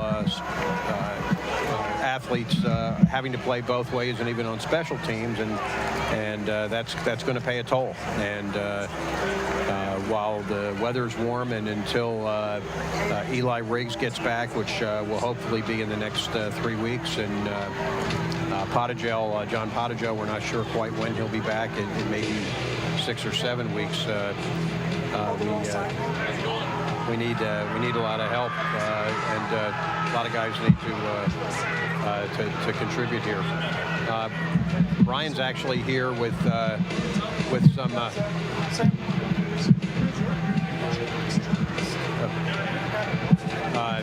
We're honoring Coach Eli today, a great coach and a great human being who's meant an awful lot to very, very many people here at Indian Hill. Here are some of over 4 decades, players and coaches returning tonight to cheer on Coach Eli. I know at one point they thought there might be as many as 100 people coming back to honor Coach, and he's respected, beloved, and Brian Shaw, who had a great deal to do with this reunion tonight, has a couple special guests here tonight that Coach Eli meant an awful lot to, and I'll let Brian take it from here. Thanks, Tony. And these slides, we'll speak to these slides during dead ball situations in the second half. I'm really pleased to be joined by a couple of Coach Eli's players, guys that when Coach Eli wrote on the back of an envelope, typical Coach Eli, said, hey, I want these guys here. I want to be with these guys again. First, Sam Hendricks. Sam, for those of you that may not know him, a guy that was the player of the year in the CHL, both in football and basketball. And Sam, I can remember seeing you at Brugger's in Madeira between your sophomore and junior year saying, what'd you do all summer? Because your basketball game was looking really good. Sam, first of all, welcome back to Indian Hill. How long has it been since you've been to a game? Oh, man, I think it's been probably since 2010. Okay. Yeah. Okay. It's been over a decade. So Coach Eli bringing them back, that's what this is all about. Anything for Coach Eli. Yeah. Tell me about Coach Eli and your first experiences with him and anything that sticks out as far as what he did for you. Coach Eli, for one, he is just the embodiment of football. He is the one person that I think can get anybody to love the sport. And that was the one thing that he would do for you. He would find anything positive, and once he kind of got that distilled in your head, it was just upward from there. That's just Coach Eli. He just knows how to bring the best out of you. Yeah, a lot of things that we can't say right here. If I were to say, what did you remember about Coach Eli? Maybe something funny that he said. But give me something, funny story, Coach Eli, or something he used to say on kickoffs or something like that just got you guys fired up. For one, Coach Eli, he is the master at a pre-game speech, halftime speech. He's the one person that knew how to get you riled up. But, one phrase, and I'm sure a lot of guys from my class and before me and a little bit after me, one thing he would always say is just never again. Never again. If you made one mistake, never again. If you got knocked down, never again. It was just always that. You got to learn from your mistakes and move forward. I love it. So you left here, you go to Eastern Illinois, you're the tight end. A lot of people say the guy that carried a very mediocre Jimmy Garoppolo. And you're the guy that made him look good. Tell me about your time at Eastern and really how this helped prepare you for going to Eastern Illinois. Well, for one, the Indian Hill football culture growing up, phenomenal culture, great system, and really the expectations that the coaches had of us made us work harder, and that was the one thing that really transitioned me into the higher level at Eastern, was just work ethic, discipline. Yeah. And hey, the harder you work, the luckier you tend to be. Yeah, And that's something that goes to life too. You know. Yeah, Charlie Rogers with the return took a big shot, held on to the ball. Braves with the ball. They'll set up here to start the second half from the 20-yard line. A lot of times guys will say, this is the most fun I ever had. You know, got to a higher level. It was a lot of work. It was hard. You know, it maybe the relationships weren't as tight.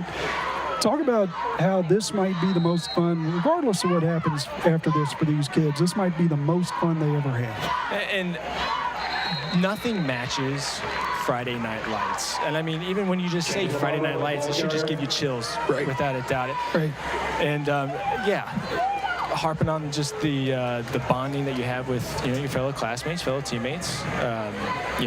Some would say fellow warriors out there on the field of battle that is the football field, and that's something that you'll take with you to your grave. Yeah, I mean, it is quite something special. Grace looking downfield, scrambles out of the pocket, and it looks like he's going to pick up about 7 or 8. Nice job by Alex Grace. It's not like we don't see you around, though. I know you come to Open Gym for basketball. The kids always benefit quite a bit. When you come back, different basketball coach, different basketball program, you won't have younger guys to run open with. But, hey, basketball's basketball, and I'm hoping we see you around, and I'm hoping that we see you at football games, too. Any interest in coaching, since you've been through so much and understand things from a player's perspective? Any interest in doing that with kids? Coaching, I did coach right out of college. Coached a year. It wasn't very long, but it is fulfilling. I mean, it is great, especially knowing that you can really, teach these young kids and just help them, develop. But, coaching is great and all. Unfortunately, the work schedule kind of got some other stuff going on. I understand. It does. Well, maybe in the future. Maybe in the future you'll have that work schedule under control and you'll be able to do it. Braves with a first down and the ball at the 35-yard line. Sam Hendricks, really appreciate you coming up here and being a part of this with Coach Eli. And I can't tell you how many guys were just so excited to come back. And I don't think there's another guy that could have made them feel that way more than Coach Eli. And 100%. Absolutely. It's been an absolute pleasure. Yeah. And absolutely grateful to be back. Well, thanks for being an all-time Brave great, and thanks for spending time with us. We really appreciate it. Sam Hendricks, if you don't know who he is, go to CHL Sports, read up a little bit, look back. And what year was that you graduated? 2010. 2010. Damn. Oh, yeah. Getting old. Time has flown. That means you're 30 years old. 31, yeah. 31 years old. Yeah. And a football family, too, right? Football family. Brother Max. Absolutely, yeah. Max played at University of Indianapolis. Yep. Older brother Kramer played at University of Kentucky and then went over to West Georgia and played. So, yeah. You didn't have a choice. Football runs in the family. Didn't have a choice, exactly. Thanks a lot. Absolutely. Appreciate it. Pleasure. Next victim looks like it's going to be Bo Cordell. That was awesome. I tell you what, Bo Cordell, a man after my heart because he named his daughters, it seems to me, after old baseball stadiums. That's correct. Do I have that right? What are the names? Crosley and Camden. Crosley and Camden. Yeah, so love it. I'm a professional salesman now, and you can tell that because I was able to sell my wife on having daughters with names after baseball stadiums, right? I always said Joey Fiore Sr. was the best salesperson I knew because he had back-to-back sons, Michael and Jordan. Mm-hmm. But, that's pretty good, too. That's pretty good, too. Sir. Well, hey, you're back in Cincinnati. You were in Atlanta, is that right? Yeah, so okay. After high school, I went to Tuscaloosa, moved to Atlanta. Actually moved back to Cincy for a little bit. My wife and I actually just moved in November to Chattanooga, Tennessee. So we just moved back south. Yep. Okay. Yep. Yeah, not the CHL player in basketball. That, as we know, all the great athletes are basketball players. I wasn't the athlete that Sam was. but pretty damn good. It's one of those things where, like, Bernie Kosar graduates from University of Miami, and you're like, oh, that's it. And then Vinny Testaverde comes along.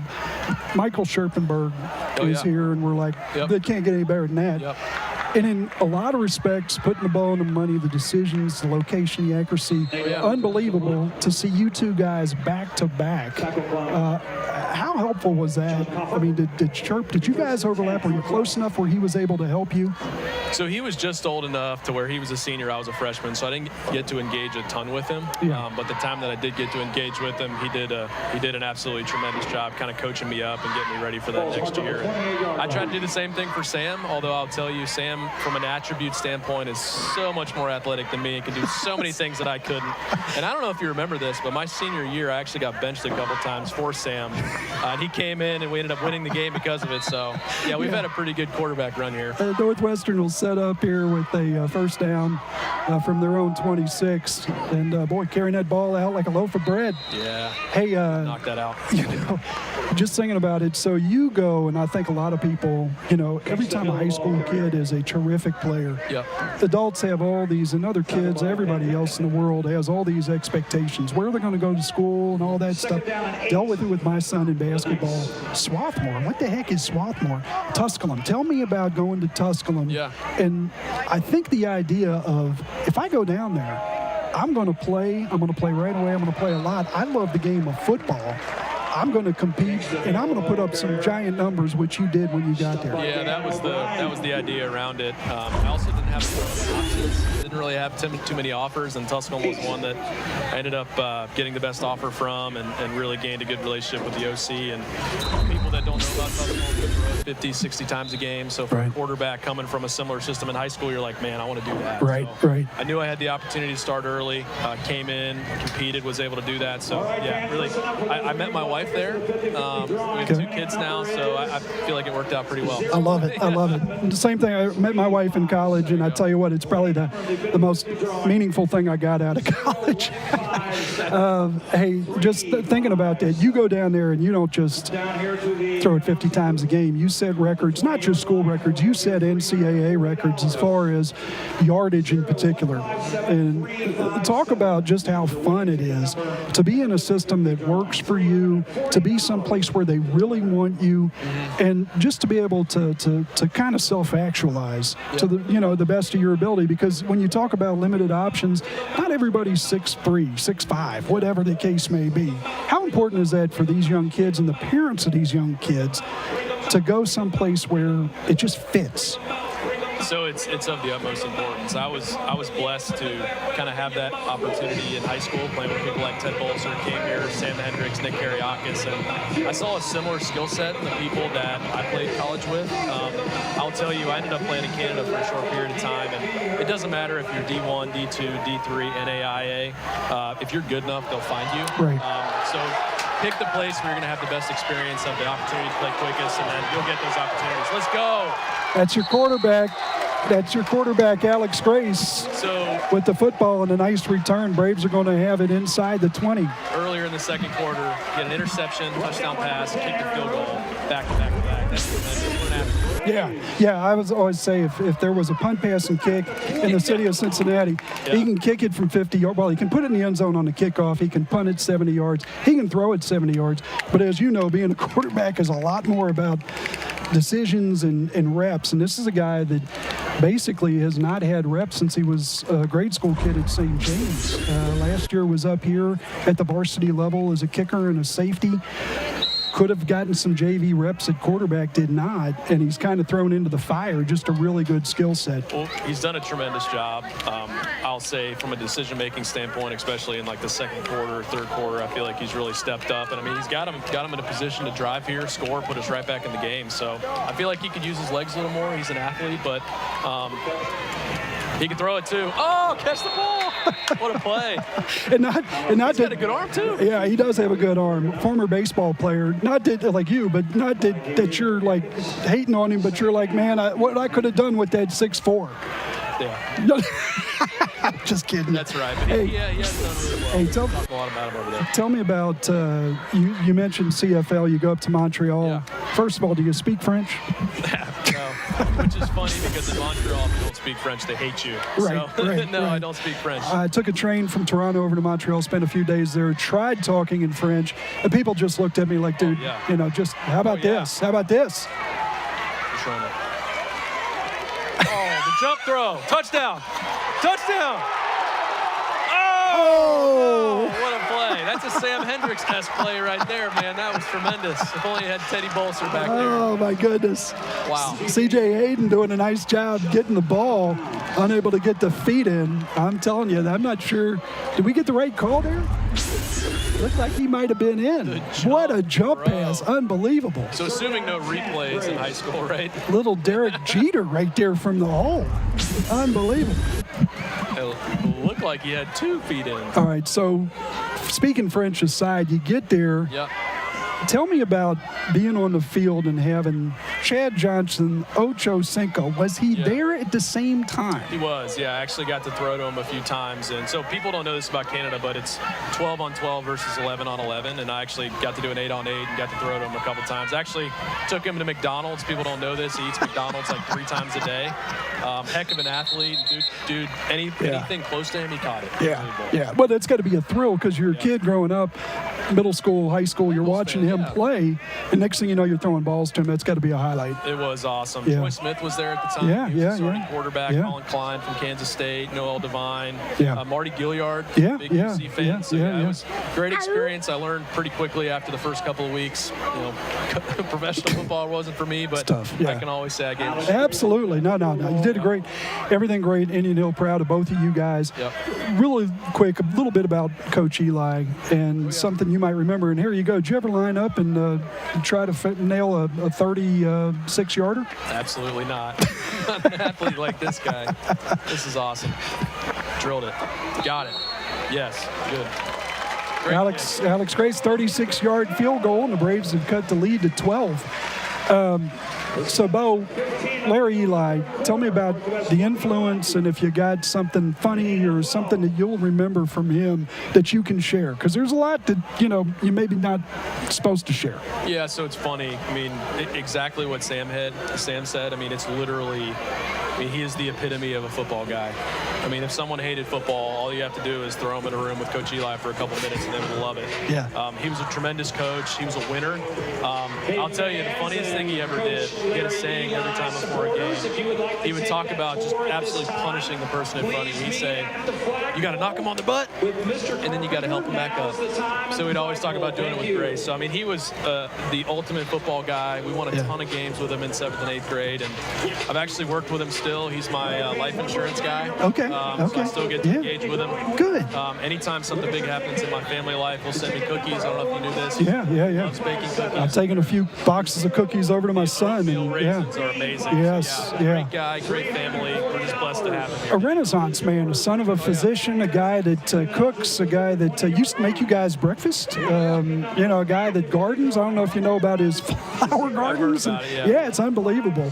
And I don't mean to insinuate that he says anything that's really bad. It's just there's certain words, polite conversation that maybe that should be on the football field. So, hey, Bo, thanks so much for making time for us. Really appreciate it. And thanks for coming back. By the way, when's the last time you were at a football game? So my dad and I come to about 1 game a year. Okay. But it's relatively rare. So I will tell you, the last time I was here with all these guys, like Ted and Sam and Roland and Scott and Bojan, I mean, it was 12 years ago. Yeah. So, I mean, this has been awesome. Awesome. Glad to have you back. Thanks for joining us. And I know you want to get back to those guys and sign that football for Coach. So absolutely. Thanks again. Sam, thank you. Really appreciate it. It's always something that we tell these kids, be part of something bigger than yourself. And obviously the history of this program and what you guys have done, you helped with that tonight with those kids in the locker room. So thanks. Yep. All right, two great legends for Indian Hill, legendary Bo Cordell and Sam Hendricks. And interesting to get Bo's perspective on Alex Grace as we got an onside kick, and it looks like, whoa, nice job by Northwest. Actually split 2 Braves to come up with that. That's number 22. Andon Felix, the junior. Felix like a cat. Felix like a cat. Certainly not like Oscar's roommate. He wouldn't have picked that up. But, the thing that I love is really high praise for Bo to talk about Alex and how in-game decision-making getting better, the reps getting better, seeing things better, and a guy like that can see it and tell from his vantage point in the end zone. Really great. And, Toe, those are guys that quite a few of these guys, I know talking to Sam, not an opportunity right now to invest full-time in coaching, But I know Ted Bolzer, an interest in being part of things. You know, Bo Cordell, I think, got a chance to talk to John Pottigill pregame because John didn't have the responsibilities that Alex has for tonight. But tremendous to get these guys connected. No, they're legends for the people who don't remember Bo and Sam. I mean, they brought a lot of joy, a lot of fun on the Indian Hill fields. They won an awful lot of games and incredibly skilled players, and it's great that they're back to celebrate Coach Eli. Kingston Hill, the ball carrier. Kingston Hill, and he gets the first down. Yeah, Braves with an opportunity here. If they can get off the field and get this ball back, really get right back in this game. Big defensive series here for the Braves. So, you know, we talk about all the things that have changed. So, you know, new athletic director, 3 years into the job, Brian Phelps. Judy's been here for a while. Julius King's been here, but in a new position. New football coach, new basketball coach. And I know a lot of times some of these guys, and the parents too, you know, there are a lot of parents down here tonight to reconnect with Larry Eli and some of the other former coaches. And I think there's a tendency for guys to feel a little disconnected, or even parents and community members to feel disconnected. But really, this program wants people back. They want them to be involved, whatever the sport is. Want them to come back and be a part of it. And the culture here at Indian Hill is so rich, and the tradition is so rich. It's just really special when we can get these folks together and make it happen. Because as you know, life is busy. It doesn't just happen. Absolutely, Brian. Third down and 5. Yeah, one of the things that Bo had mentioned to me, you know, that with only 38 Braves dressing for tonight's game, that when he was playing, that frequently they would have 90 to 100 kids dressing for games, and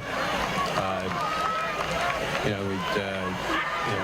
senior class that's kind of void with just 3 young men participating this year, and a sophomore class with a handful.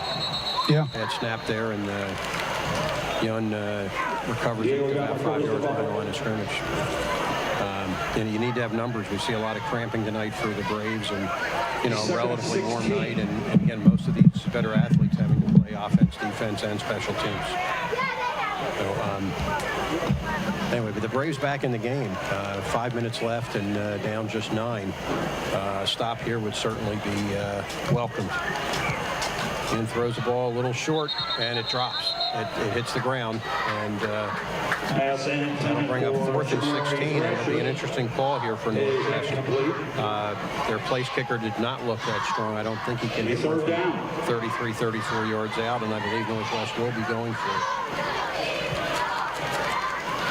And they are.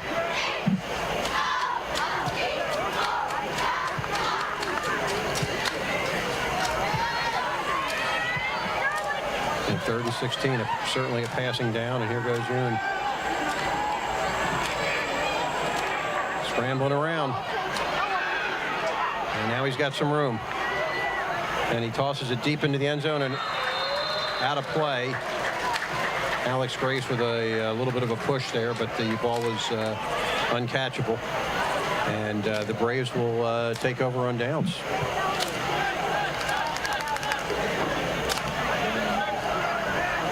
Pass intended for Caleb Jones is incomplete.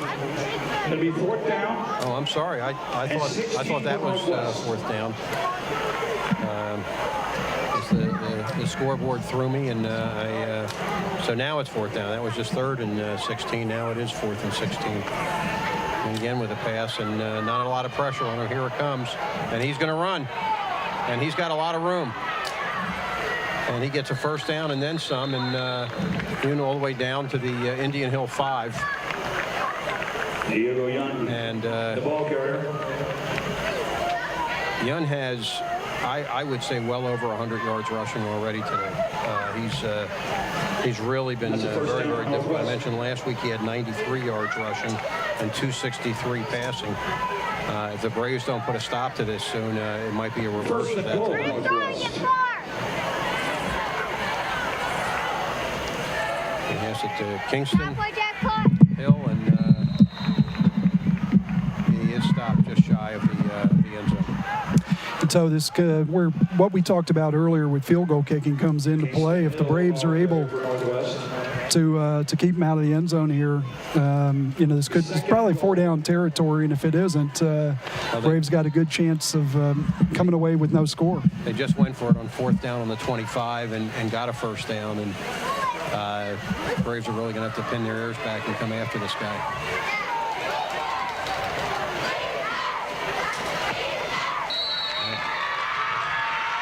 It's a touchdown there for Northwest. So it's not quite what the Braves needed to in this third quarter. Now down 15 and pending an extra point. It's we've mentioned before, not to make excuses, but two of the outstanding two-way players. Potagel is just playing quarterback, but John Potagel, an outstanding quarterback and big leader for the Braves, and the kick is no good. Wow, but I'll tell you what, it had something on it, so it's a little different look than what we saw the first time. Just goes to show you it doesn't have to be pretty to be effective. Yeah, it's tough because I think Eli, the physical nature on both sides of the ball, right? Yeah, Eli Riggs, you're referring to, and he certainly is a major contributor, as you say, on both sides of the ball. He's a great tight end.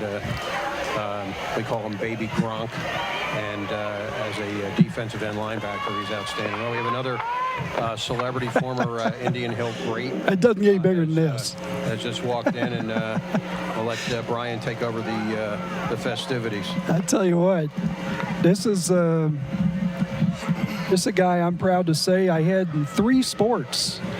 You remember those punishing days down at Camp Dennison in football? And the old St. Gertie basketball. The St. Gertie basketball. We were recruiting your younger brother, Joe, because we'd have 6 guys going into a tournament. Coach Tabler's like, hey, I'm going to be out of town seeing Troy this weekend. No Jarrett, a couple other guys out of town seeing Grandma. And we put it together, though. We put it together. And then, of course, baseball. The East Side Braves, and you stuck with it, didn't you? You played freshman year. You stayed, yeah. Did 3 sports. Yeah, it's a lot. It's some good memories, though. Yeah, absolutely. Well, hey, it's a pleasure welcoming you in, and the name Oaks. I mean, regardless where you are in Cincinnati, you either know the name Oaks or you know the name Rossfeld. And I'm proud to say that I coached a guy that played with his hand off the ground. I mean, I coached the guy that was the best athlete of the whole bunch of them. I'm just kidding. No, come from a family of offensive linemen. I'm the Yeah. Well, I used to see your dad, and he'd always say, man, this basketball is killing me because Mick's losing weight. And I can remember being with your dad over at Nagel. You guys were scrimmaging Anderson, and between scrimmage games, me and your dad are over like at a CVS trying to find protein bars. He's worried that you might drop a couple pounds with the evil game of basketball. But hey, I tell you what, speaking of which, by the time you were a senior, I mean, if there was a rebound in the CHL, this is the guy that was getting it. I mean, it doesn't matter if it was Deer Park, year that they won the state championship, or Wyoming with really good teams. Jack Kravac over at Madeira, this guy was getting the rebound. And Jack, an old teammate of yours at St. Gertrude, by the way. That's right. Yeah. It all ties back to the CHL. And St. Gertrude. I go back to, those early St. Gertrude days of, you're a young kid, you're kind of growing into your body, and, clunky feet, and just, my nickname was Skis, right? Because I had huge feet, and I had no idea how to control myself. But, doing those little things like jump roping and the drills that we would do really kind of Yeah, I mean, for those that don't know, Pat Tabler, the baseball player, the McNick grad, played for a dozen years in Major League Baseball, has given his time to multiple generations of kids around here, and I think had a big part in your feet and how you eventually played standing up, which is awesome. Hey, I can remember you as a senior I used to always say to you, and I hope you didn't mind, but I used to say, I really liked old Mick. Nice Mick, sweet Mick, Mick the nice guy. I don't know what happened, but, senior year, you're running around like Bill Romanowski out there, clotheslining people, sideline to sideline. What was it that kind of clicked? Is it just growing in your body, or was there more to it? Absolutely. I think it's multiple factors, growing into your body, getting bigger and stronger. But then, also it's a mentality thing too. You can be a nice guy off the field. You can have friends and get people that like you. Yeah. The second you cross into those lines, you got to switch mentalities a little bit. You're not needing to be friends with everyone. Right. Which is something I think, it's hard to do. It's easier said than done. But I think it kind of clicked my last couple of years here and kind of went from there. Kind of sound like Reed Eichelt's talking about that, right? That's right. Former teammate of yours. Hey, tonight, Coach Eli Knight, talk to me about Coach Eli and what that meant to you when you got away from the dads coaching and you went to middle school football and you show up and he's yelling at you. I don't know if you were 53 back then, but he's not saying Mick, he's saying 53 or whatever's on your helmet. Talk to me about that transition and how much he made you love the game of football. I've never seen someone, and I say this, completely honestly and truly, I've never seen someone with more of a passion for the game than Coach Eli. And it's just it's so contagious. His love and his passion for the game. Going through the middle school learning, you're still and trying to learn the fundamentals of it. It really rubs off on you. And even through high school, he is the rock of, in my opinion, this Indian program. He's always someone that was there and someone that you could lean on. Just truly a great mentor and coach. And I can't thank him enough for everything he's done for me and the game and for Indian Hill. Yeah, that's the Mick I know, not the guy like clotheslining people and whatever. Yeah, I mean, it's interesting this last several weeks, the number of guys that were just so excited to travel, to get in, to be back. And some of the guys, not like you've got a younger brother, Gabe, that you come religiously to watch Gabe, and you came to watch Joe every chance you get. And Joe comes back when he can. But, some of these guys hadn't been back in quite a while. There we go. Alex Grace with a back foot delivery, evading the pressure, throwing off the back foot, 30, 40 yards. Let's take a look at that again. Taking the hit and able to drop that in over the defenders of Dan O'Brien. Dan O'Brien with a huge night as a receiver. And you can just see Alex Grace getting better quarter by quarter, just series by series. The guy is just starting to see things. Reps. It's really, we were just saying with the group of guys down there watching, he is truly everywhere on the field. He can tell he's getting more and more confident. This quarterback role is starting to show. St. James guy. You know that CYO, what that's all about. Hey, so Coach Eli, anything funny, anything you care to share with the people out there? Coach Eli has some of the most memorable quotes. There's so many that pop into mind. Some of them maybe to be able to share on this podcast or on this broadcast, some maybe not. But no, he's take him to the woodshed was the one I always remember. Yeah. That was something from middle school on, and he's got so many great ones. He's always got a joke lined up or a song reference, so he's one of the greats for sure. It's great when a coach can kind of stay current and stay fresh, but I tell you what, every kid ought to have an old school coach. I think it's just the greatest gift you can get as a young guy is to get yourself an old school coach. And Coach Eli was just, his love for you kids, it's just unbelievable. We were talking about 800 games between 7th, 8th, freshman, JV, and varsity, and multiple groups every year. It's just amazing over a 34-year run here at Indian Hill that goes back to 1988.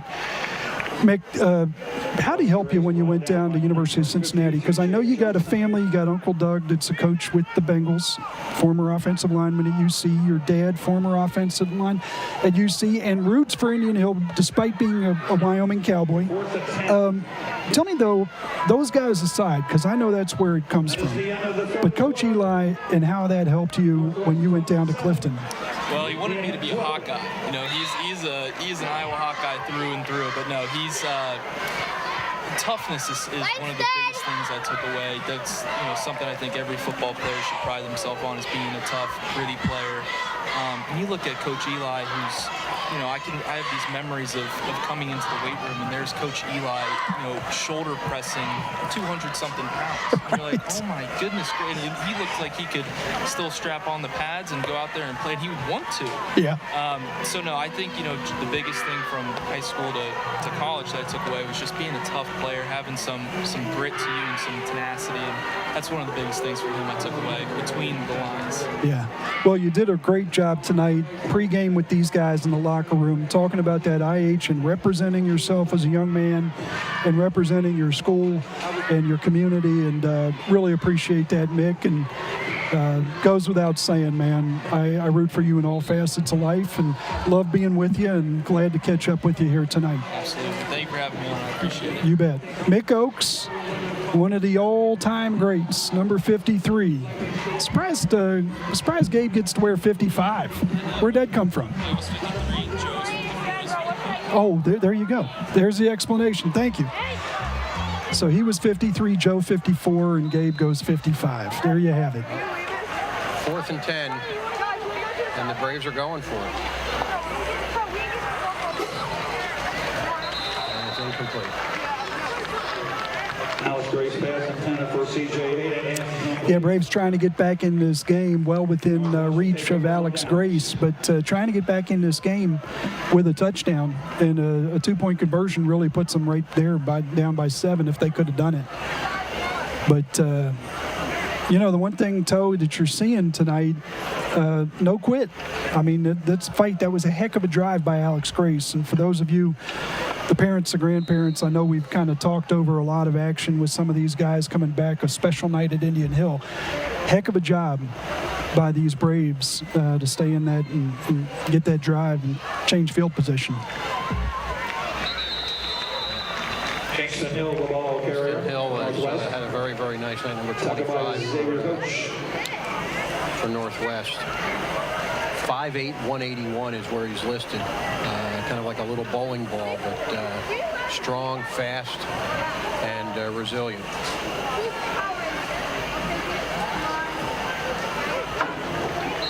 There goes Diego Yun, who's had also a brilliant game. Diego Young, the ball carrier. 5'10", 160. Stopped on the play by number 63, Chase. So we welcomed Coach Rotenberg earlier, talk about him. Also Coach Reardon, we talked about how he's the offensive coordinator. He's a Braves.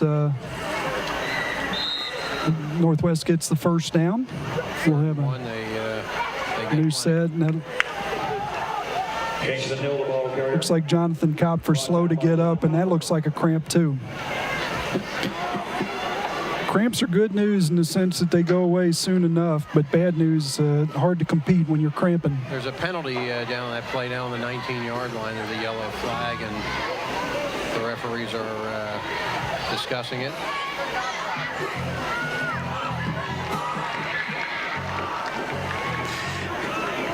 So we talked about, again, Coach Reardon coming over and being the offensive coordinator, a guy that brought in a Reading team last year in the rain, and those kids just played their hearts out for Coach Reardon. And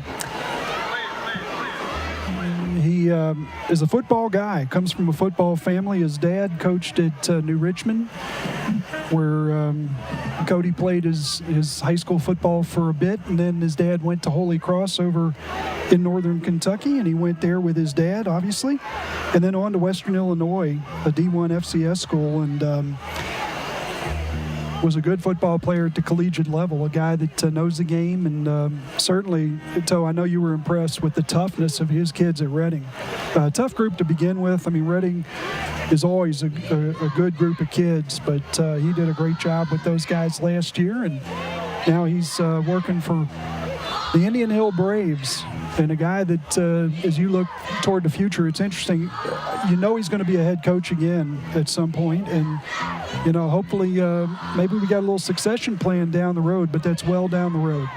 But great coach and a great guy for these young men to be with every day. And you love it when they're the son of a coach. Grew up with it, and I'm sure he learned quite a bit from his dad. Ryan, you're a son of a gun. Penalty on the Braves. We're not sure what the infraction was. First and 10 Northwest at the 39-yard It was a line. big one, and Northwest will have first and 10 at their own 39. And Boy, Xavier coach just continues to battle in there. And so I saw it in the McNick game. You know, they were down quite a bit, but Xavier coach, the motor keeps going. Jones, the ball carrier. Nice job there, shedding the block and able to come back after the back cut in. Able to come back and get him. the motor keeps going. I bet they make him a motor. I didn't tell you, Toe. So that's the kind of stuff you can't write that. Unscripted, Brian, just like your life. Yeah. Oh, nice hands. Boy, tremendous job out there to. Perkins, I believe. Actually, I think Jamari Thrasher with the catch, number 11. You're missing one of the digits, but boy, great catch out away from his body, ball up high with the helmet and the face mask. That's not an easy play to make. Able to get it, not only get it, but then have the presence of mind and ball on the ground, and Northwestern's going to cover up. Not only to catch that ball, but make the first guy miss and keep his wits about him, get to the sideline. They've got a lot of quickness and speed on this Northwest team. You know, they haven't had a lot of success the last couple of years on the football field. Coach Johnson's first year they were 6-4, and back in 20 during COVID they were 5-4. Otherwise they have not had a winning record. This is his 7th year, but this might be the one. I think it's a pretty good New Richmond team that they just lost by 3, and they look awfully good today. Nice hit there by Penn Picton. Penn's made a few slobber knockers tonight. You know, this team at the skill position set, you know, obviously a different quarterback, but when Redding came in here last year, Stein Koenig, totally different guy than Young, right? Totally different type guy. But the way these guys compete in the skill position reminds me a little bit of that Redding team, running backs and wide receivers. Dan O'Brien earning the tackle right there. Nice job staying with it. Remember the last series? They're actually, I take that back. I think that might have been Alex Grace, our quarterback. Yeah, who has 2 interceptions, by the way, tonight. And, you know, this league, like we were talking about, a lot of guys that play quarterback now playing defense. Quade Hewer with 10 tackles last week for Wyoming. Merrimont, quarterback to Dorson. Yeah. He's also a very fine linebacker. Yeah. Caleb Jones, the ball carrier. Madeira's quarterback the same way. Caleb Jones, tough yards right there. I think Peter Breitenbach from Madeira plays quite a bit of defense as well. So the better athletes, CHL, you need them on the field as much as possible. Braves doing a nice job there, extending. Northwest tonight consistently trying to stretch this Braves defense. And now we got a. Kingston Hill with the ball carrier. Step on the play by Looks like everybody's fine. Thought we might have another cramp situation there for a minute. I think I'm starting to cramp already. That doesn't take much, though. You cramp getting out of the car.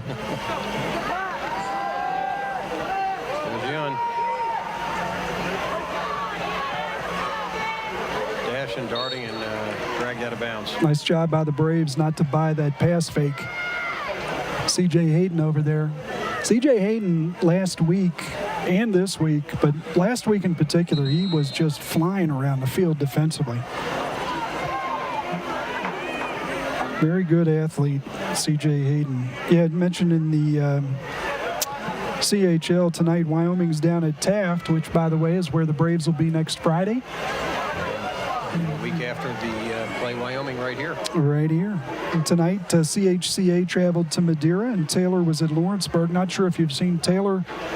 Good quarterback and a freshman wide receiver that went over 100 yards last week, and it was, I think, on 3 catches.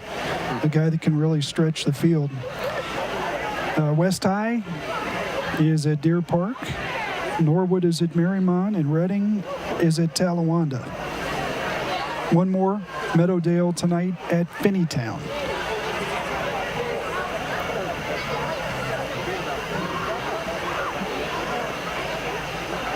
As you mentioned, the Braves actually finish their non-conference season next week at Taft, which will be quite a challenge.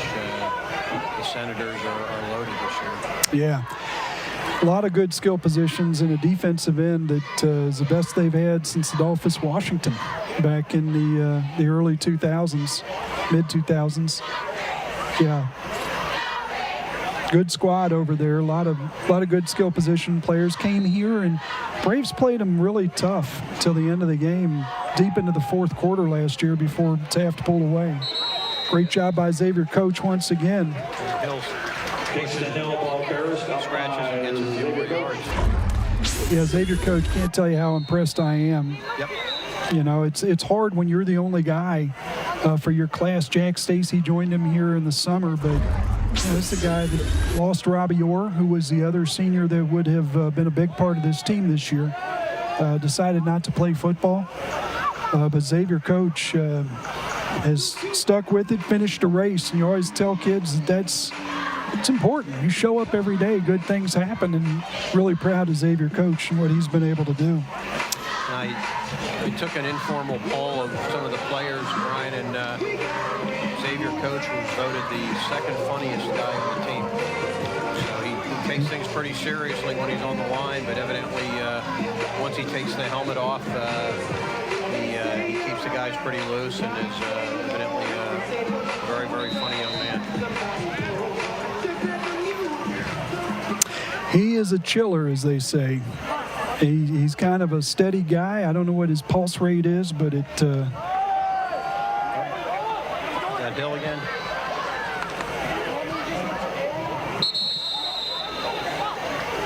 Yep. Kingston Hill, the ball carrier. Tackle on the play by number 7, Xavier Coach. By the way, Toe, I know we talked about some of the injuries, but like to mention the Ignazik family. And last Saturday at the JV game, Luke with a really tough situation where his helmet got down, and Northwest's going to go in for a touchdown. Luke was on the field for quite a few minutes and was taken away, but thankfully back in school this week and doing well, and really happy to see that.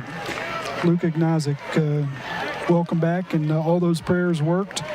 His dad, Dr. Greg Ignazik, works down at Christ Hospital. Great guy, coaches youth sports, and great family, and we're just really happy that everything's good with him. Whose ball is it? It's my ball. Is it my ball? The extra point try from the Knights. Yeah, I think the Knights are going to play some meaningful football games where this is going to be critical. So every rep they get in a game situation. And there you go. It's a funny game, isn't it? When you hit it really strong down at this end, it's a little wide, and you know, you kind of get it through, but that's the name of the game, get it through the uprights. Great job there by Northwest. I mentioned that Northwest is a Division II school, a little bigger school than Indian Hill, and obviously they dress a few more players on the football field. They play in the Southwest Ohio Conference with Edgewood, Ross, Harrison, Mount Healthy, and Talawanda. Yeah. That's their competition. The last time they won the league was 2012, and they were in the Four Nation Valley Conference at that point. And so these things get scheduled a little bit out. You know, Indian Hill on the schedule, New Richmond on the schedule, two really good traditional programs. And then you got the three Catholic schools, Chaminade, CJ up in Dayton, Carroll up in Dayton, and Alter up in Dayton. So these guys are really kind of, you know, it's Northwest versus the world.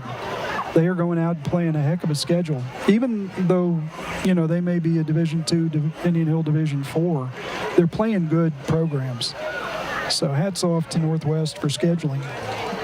Well, and really from the Braves. I mean, the Braves are playing a very tough non-conference schedule this year, as they have done for many, many years, to get themselves ready for the CHL.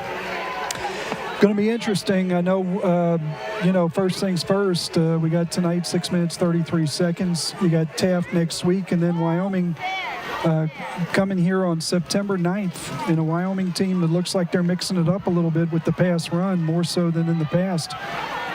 Noah Frazier, nice job getting out to the 39-yard line. Unfortunately, he's had a lot of opportunity tonight on kickoffs. But he's done very, very well. Yeah, your kick return guy and your punter, you'd like to see them with shortened opportunities. But, Noah Frazier continues to do his job and do it at a high level. Yeah, this is a Northwest team that, lost a lot. 3 first-team All-League guys, and Darian Montgomery right at the top of the list. But to Coach Johnson's credit, he's come back and found roles for guys. And I think the most important thing, Young got some snaps at quarterback last year, so he came in with a little bit of experience, but done a really good job tonight. Whoa. Charlie Rogers. Yeah. Doing a nice job sitting down and giving his quarterback an opportunity to hit him. Nice throw. Charlie Rogers Jr. And, got a little bit of playing time last year, but certainly is going to get a significant amount of time this year. Alex Grace just looking better and better possession by possession. And it's not a straight line, so. Oh.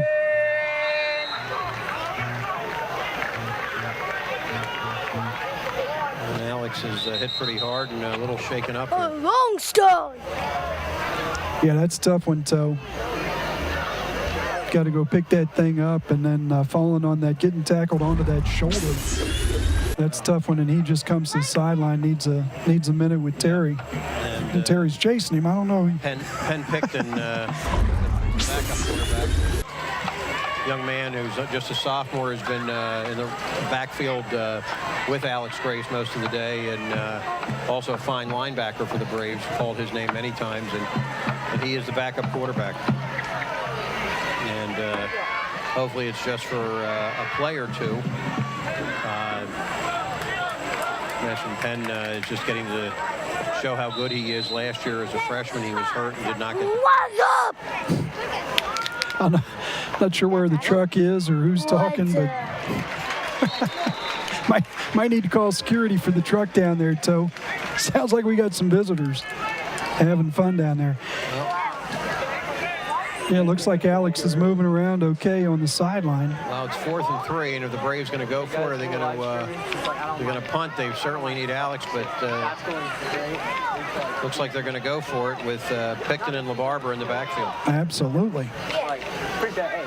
A couple of sophomores back there. Picton will keep it, and he's going to drive and not able to get it. Yeah. Good effort. Ben Picton, the ball carrier. Stopped by Josh Hill.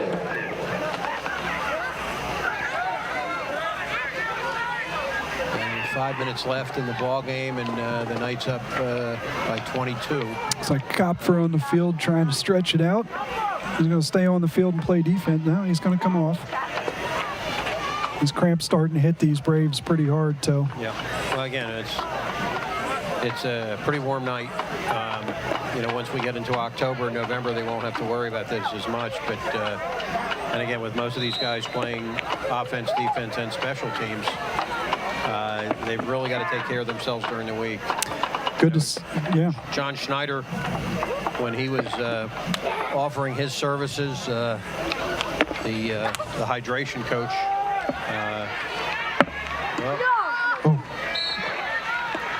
jeez. Nice tackle there by Penn Picton once again, and boy, that's a Northwest back. Kind of an odd step as he ended that run. Looked like Bo Jackson with and the Braves go offsides on a. The Braves are drawn offside by the count. So one good thing that last play, Alex Grace back at safety, so everything's fine there. Of course, you go out there and you're not 100%. What do? They run right at you the first play and get into the defensive backfield. 1st and 5. And Diego Yoon still in the game for Northwest.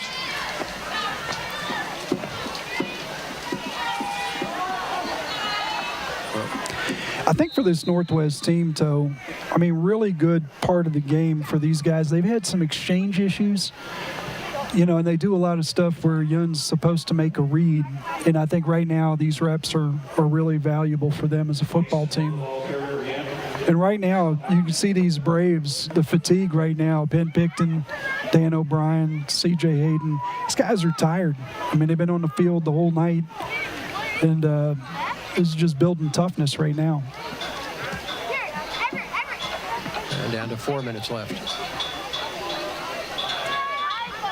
Now the other guy is Xavier Coach, who has been tremendous. What a warrior on both lines. Yeah.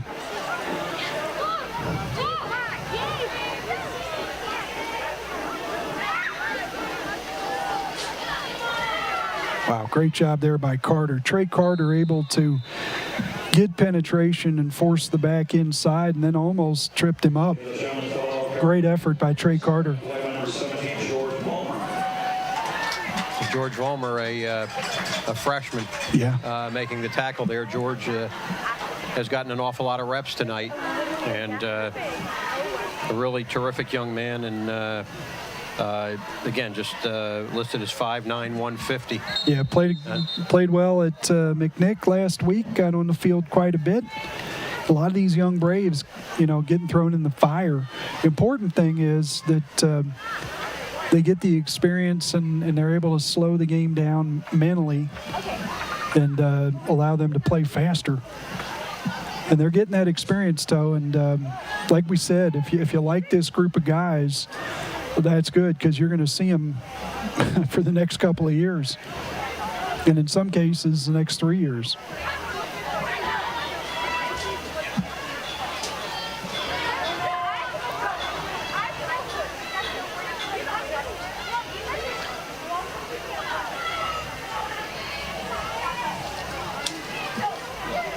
Diego Yoon, and it's a delay game.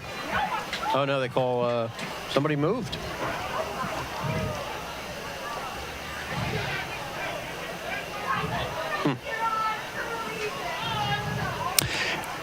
So we haven't mentioned it tonight, but this Northwest offensive line, in spite of that movement, done a great job. Yep. Brandon Rice, Jabril Bradford. I mean, these guys have been fantastic. Josh Hill. These are guys that you know. We're talking about Bradford's a senior, Josh Hill is a senior, Rice is a junior. You know, these are guys that have played together for a while, and physically it shows. You know, these are established players and done a great job. Brandon Rice, a junior. This group has been really good tonight. And they do a lot of things in space where these guys have to get out and get contact. And his big guys, I think they've done a great job. Northwest letting the clock tick down and shortening the game a little bit. And there's another touchdown. Boy. Oh, they got How about Alex Grace? Wow. Here's your starting quarterback. He's just shook up on an exchange issue. He got tackled, comes off the field, comes back on the field, and makes a great tackle. Still fighting. Place kicker, punter, safety. He's got 2 interceptions, and as a quarterback, you've seen he's run the ball very nicely, and he's got a rocket arm. Get that man the ice tub. You can see in the end zone, Alex trying to get himself back together here. Got to give these Braves credit. I mean, these guys, you know, it would have been easy to hit him in a different place and get taken into the end zone. Really impressed with this team. And Northwest showing some nice sportsmanship and taking a knee, and they'll have to do it one more time. And hats off to Coach Johnson, saying you had your chance to get in the end zone. It didn't happen thanks to Alex Grace. And now we're going to take a knee. These are two teams that have played each other quite a bit over the years. Important to establish some type of relationship in situations like this. And then if they play again next year, the Braves have, except for Xavier Coach, and they've really got almost everybody back next year. Jack Stacy obviously be back, but that'll be a game. Both teams are exchanging pleasantries, and the Indian Hill Braves played hard, but not quite well enough to beat a formidable Northwest Knights team.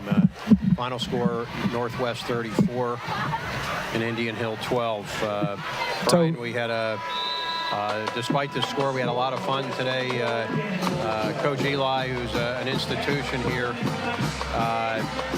and all the tremendous former student athletes that came out to wish him well and to congratulate him on a tremendous honor here at Indian Hill. A lot of great memories tonight, and a lot of good things happened. Yeah, and the past, great tradition, all that stuff. Tonight, Alex Grace making great strides as a quarterback. The young guys like Penn Picton playing great on both sides of the ball. This line starting to figure it out. And this is a team that had a lot of good things happen, so a lot of progress from week 1 to week 2. Well, again, next week the Braves will be at Taft facing the Senators, and then 2 weeks from tonight back here against the rival Wyoming Cowboys. So hopefully you'll join us then. We want to thank Denny Dupps and his entire IHTN crew for doing a magnificent job as always. Tony Harris for Brian Shaw. Thank you so much for joining us tonight. And remember, without this great land of ours, we would all drown. Good night, everybody.